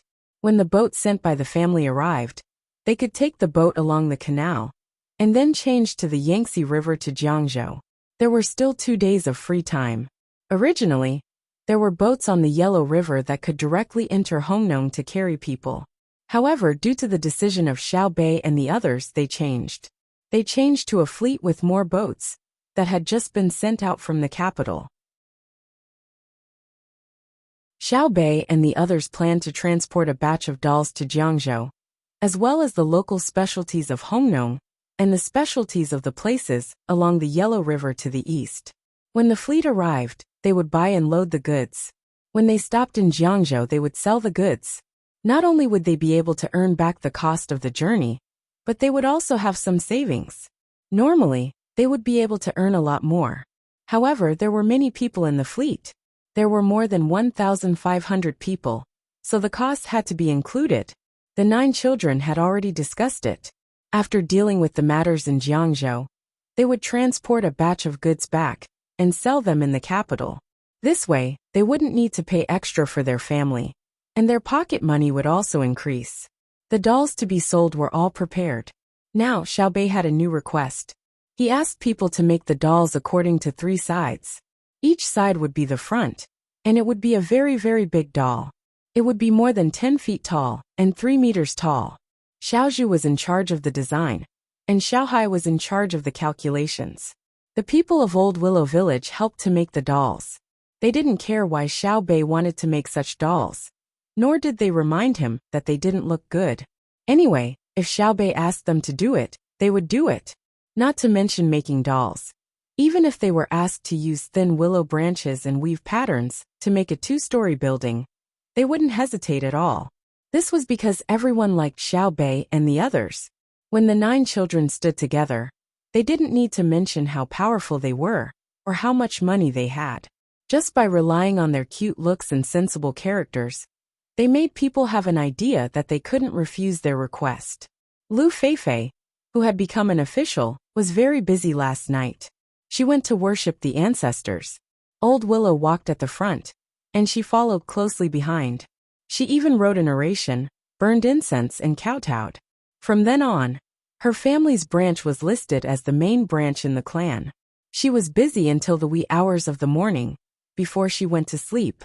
Just as she woke up and washed up, she saw the strange big doll as soon as she went out. She approached Xiaobei and asked, "Xiaobei, it doesn't look good. It's the front on all 3 sides. What does it look like from the side? There's a big horn that's facing people. It's not for people to play with. Put it at the intersection, the triangular intersection. I'll make an advertisement. Look at the map, I'll find it for you." Xiaobei ran out and came back with a roll. He unfolded it and showed it to Lu Feifei. It was the military map of Jiangzhou. The scale of the map and the actual area was not big, but it could be seen clearly. On a road in Jiangzhou, there was a triangular intersection. Lu Feifei looked and pondered. Then she said, "Should we put a doll with 4 sides at the intersection of Hongnong? It happens to be at the amusement park and the south platform that connects to the train. We should also make a big doll. It'd be best if it could help promote Old Willow Village. Yes, it has to be placed. It has to be woven beautifully, so that people can feel how exquisite Old Willow Village's craftsmanship is." Xiaobei had a look of, "I have such a plan." Lu Feifei looked at the map, and then looked at the big doll that was still in the process of being made. She suggested, "Why don't a few people from our village go with you? When you arrive in Jiangzhou, you can find willow twigs and weave them. You don't have to occupy the space of a big doll on the way, so you can put more goods." "Sister Feifei, we don't need that little space. I just want to take the big doll there. As soon as we arrive, we'll put the doll at the intersection and tell the officials of Jiangzhou that we're here." That's how it should be, Xiao Bei said firmly.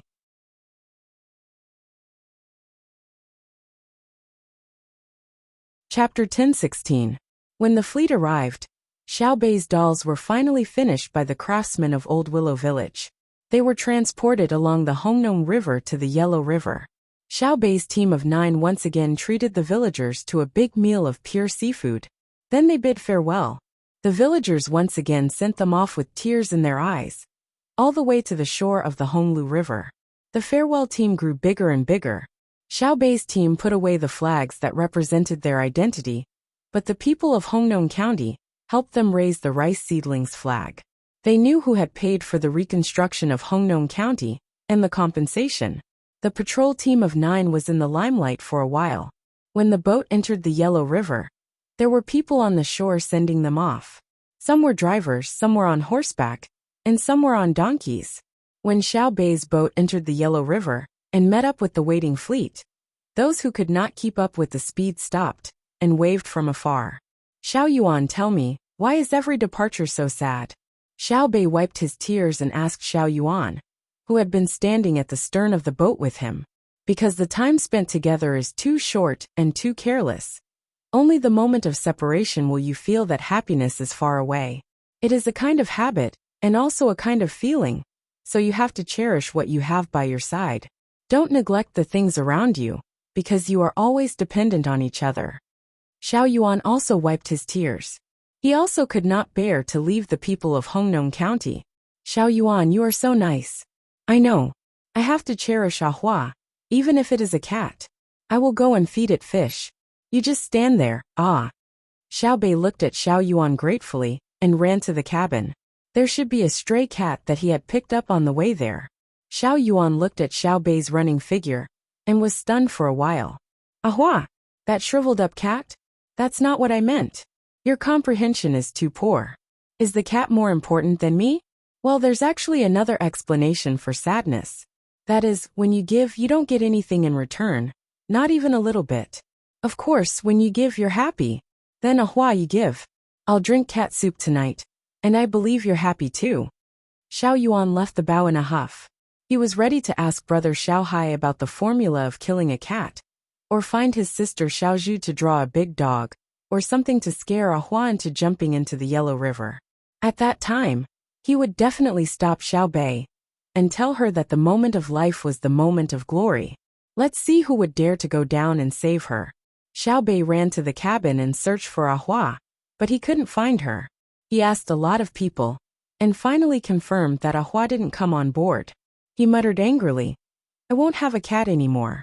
My brother was right. Cats are not as good as dogs. Dogs know how to be loyal to their owners, but cats are different. It's just like the Japanese. No matter how good you are to them, it's useless. No wonder the Japanese can't beat the great Tang. It's like a cat can't beat a dog. They have no class and don't recognize their own status. Huh? Where did little Yuan go? Little Yuan is still the best, always protecting me. Ah, Uncle Emperor is also protecting me. He seems to have asked me why I have to pay half of the profits tax-free. I haven't answered yet. Uncle Emperor can't wait too long, right? Thinking of this, Xiao Bei shouted, Someone, send a report to the capital and find Uncle Emperor. Tell him about the tax exemption. Don't forget to tell Uncle Emperor that I'll bring him delicious food when I come back. Don't be angry. Li Longji truly was worried, not because of Xiao Bei and the others, but because of Zhang Shogui. On the sand table, Zhang Shogui's 15,000 vanguard had stopped at the crucial moment and was slowly inching toward Mount Huangshan. Their goal was to eliminate the battalion that was following behind them. But even now, they had still not discovered the enemy. At the same time, Cuckoo had gathered 60,000 soldiers and was preparing for a major battle on Mount Huangshan. Everything that needed to be arranged was more or less done. All that was left was the final detail and the speed of the enemy's main force. Li Longji was worried about Zhang Shogui. They were about to break into the inescapable net and wait to eliminate the battalion behind them. There was no battalion behind them, only a small squad of 30 people. They had already eaten up several information relay squads and fled. For the last day, Li Longji had been watching Little Dong's squad. Because they were advancing, it was impossible to gather information. The sand table had been removed, so Little Dong could only follow the map. When the messenger reported to Little Dong that the enemy had left clear carriage tracks, Little Dong knew that he could not be discovered, because it was impossible for carriage tracks to be clear. They still had to walk. As the army advanced, the supply team could not move alone. But when the messenger reported the conclusion of the referees, Little Dong knew that they were baiting him. Little Dong felt that his opponent was teasing him. Did they not know his position in the inner courtyard? He was not in charge of attacking, nor was he in charge of covering the rear. Of course, he was also not a tracking commander. He was a commander who had scanned the terrain and arranged his men. He was a suppressive commander who could fire with his eyes closed. One of his specialties was concealment and his ability to judge the situation. Even if he saw the enemy pass by his range of attack, he was not allowed to fire without orders, or if the battle was not in a stalemate. Firing would only expose him. His role was to be used at the crucial moment.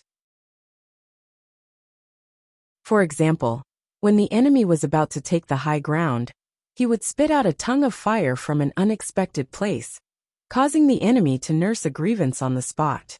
In their panic, they would not dare to rashly advance, giving their own troops time to reinforce their defenses. If he wanted to conceal himself, he naturally had to understand the tracks and the mentality of the people. The enemy had left too many flaws. Did they think that he was a fool? Divide into 5 people and advance as a suicide squad. Travel in a straight line for an hour. If they do not return after an hour, we will judge them to be dead. When Little Dong was faced with the situation of the tracks, he cautiously chose to send people to their deaths. When he gave the order to the messenger, his face was as cold as ice. Adhering to Wang Wan's fighting style, he gave the order with a heart of steel. The messenger replied quickly. After an hour, no one returned. Little Dong was clear about everything. The 5 people were killed without even having the time to light a fire or send a message. This meant that the enemy had sent out their elites. Little Dong glanced at the map and began to calculate. Where was the main force? Lady Cuckoo's fighting style was that she had no style and was too casual. But Little Young Master had his own style. Little Young Master was unpredictable in terms of economy. When it came to organizing logistics, he always had his own style. That was strict. He could allow his troops to receive supplies very comfortably. Where is Little Young Master's logistics? To whom did they supply? Why didn't they appear here? We were the ones who lit the fire. No logistics appeared in the north of the fire. We didn't even find a trace. In other words, the main force was not in the north. But if the main force was not there, there must be scouts flying in the sky. Now there was not even an eagle. Little Young Master had taught him how to not give the enemy any hints and opportunities to discover. One is to retreat, one is a pocket, and the other is to hide and cross. Little Young Master Cuckoo's army can't cross and hide. There are too many people. Retreat. We have already scattered the enemy's forces. Why should we retreat?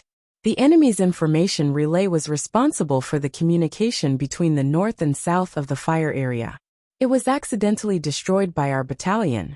Will Little Young Master let go of this opportunity? Little Dong looked at the map and analyzed. He wanted to know where the main force was, and then send a message.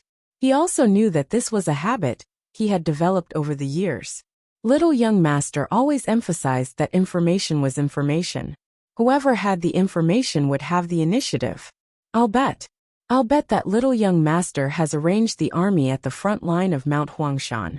Leave 20 people and spread out. Light the smoke for me. The smoke must be thick. The remaining 5 people protect me. Go north for 50 li and advance in an arc. Little Dong gave the order and moved forward with the other 5 people. In the end, the referees determined that the soldiers who lit the smoke were all dead. Little Dong was determined to be protected and saved energy for him. For example, he was carried on his back. When they were about to reach Mount Huangshan, the other 5 people were too tired to keep up. Then he threw everything away and ran, because the messenger told him that there was a familiar geometric code on the trees nearby. It was not only one, but it kept appearing. This code was not something the students of the 5th period could learn. They were stuck in the 4th period. For the first time, little Dong felt that knowledge was so important. The main force was right in front of him. The geometric code was definitely drawn by the scouts. It was the family's geometric code. Hence, Lil Dong ran with all his might until someone stopped him. Lil Dong, who was in the room, was already covered in mud. He was so engrossed in hiding that he would flip over and rub his face in the mud. Captain Zhang, you've been received by our army. Please enter the main tent. The messenger said as he patted the mud off Little Dong. Where are they? Little Dong was still thinking about his sacrificed brother. They're in another room. Little young lady, come here. Do you think it's appropriate? The messenger said. Right, I should change rooms. Sorry, I forgot. According to the rules, this is how it should be. So the main force of our army is really here?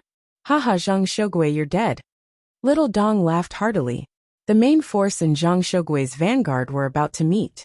Little Dong had not slept for the past 2 days. He was constantly giving orders. After washing his face with cold water, he entered Wang Wan's room, with a big meat bun in his mouth. Comprehend the Tao. Little Dong wanted to say, I'm here to report. Okay, you eat first. Don't choke. It won't take long. Someone bring me a bowl of soup. There's still some marinated beef, right? Give it to Little Dong. When Zhang Xiaobao saw Little Dong, he was very happy. He was too far away to see the smoke, but when he saw Little Dong, he knew that there were still people alive in the sniper camp. Little Dong could not wait. He picked up the teacup in front of Wang Wan and gulped down the tea. He wiped his mouth and said, Little young master, little young lady, I finally see you. When I came out, the 14 commanders of the sniper camp were all there. There were still more than 500 people. We haven't given up. There are still so many people. When Wang Wan heard this, her eyes lit up. She asked, Did they all come with you? Did they all die? No, they didn't die. It's just that some of my team members died. There are still 5 people left. We're walking slowly behind. We're divided into 14 teams. Wang Yi led the team to Hangzhou Harbor. The others scattered and moved freely. I chose the north side of the forest fire district. We killed a lot of small groups of the enemy, about 5 to 10 people. We picked up a lot of things that they used to see very far. I found that the main force of the enemy's vanguard was approaching Mount Huangshan. They were not moving fast. I guess they were waiting for me to fall into the trap. I took a big detour and ran over here. Little Dong blinked and said that he had killed a small group of the enemy's vanguard. He also gave more than a dozen telescope models to Wang Wan. Wang Wan took the telescope solemnly and said, Send someone to pick up the 5 brothers immediately. I asked the referees to decide that the reconnaissance field of our key points has increased. The referees decide that there are 15 locations to use telescopes. You can assign and transfer them at any time. Inform us in advance. The messenger ran out and ran back, pointing to the 15 telescope models. Wang Wan said to Little Dong, You go to wash up first, and then have a rest. You don't need to worry about this place for now. After you've had a good rest, wait for my next order. Yes, I'll eat as I wash up. They'll probably arrive in another 2 days. Little Dong gave a military salute, left behind these words, and ran out to rest. Wang Wan played with the telescope model as she said to Zhang Xiaobao, I'm thinking that the first to arrive is the vanguard of the enemy's vanguard. According to the news from the Fuyang Beacon Post, the enemy should be surrounded by at least a brigade. My great Tang's vanguard is normally equipped with 20,000 people. The ones coming from the north should be 15,000 at most. Eat them up. Your logistical forces will be sacrificed and engaged in a stalemate with the vanguard of the enemy's vanguard. Do your best to kill as many of the enemy's forces as possible. Yes, my logistical forces are prepared to be sacrificed to draw away the enemy's main artillery, so that you can determine Zhang Shogui's disposition of firepower. For the sake of the entire people, someone has to die first. Zhang Xiaobao understood what Wang Wan meant. Throwing out a group of people for Zhang Shogui to fight would also allow Zhang Shogui to make a mistake in his judgment of the soldier's strength. Okay, go to your command center and keep in touch. I'll give you the telescope and 3 of them. Remember, you have to stay alive. You'll be more useful alive than dead. Wang Wan took out 3 models and handed them to Zhang Xiaobao. Yes, I promise that I'll stay alive and chat with you. I won't accompany anyone else to the central sandbox to play, Zhang Xiaobao said casually. Who else can you play with? We came to see little Dong. You fought well. But we also have to tell you something else. We already know why Xiaobei and the others felt that it was a good deal to spend half of their profits on their children, even after they were exempted from taxes. Just as Zhang Xiaobao finished speaking, Li Longji's voice rang out, and his figure appeared at the door. Your Majesty, the battle is about to start, yet you're still in the mood to wander around? Little Dong has gone to rest. Once he's rested, I'll have him come to see you. Did Xiaobei send you a message? Zhang Xiaobao was waiting at the door. He had to return to the logistical headquarters to give orders, so he waited for Li Longji to move aside. Li Longji was taken aback.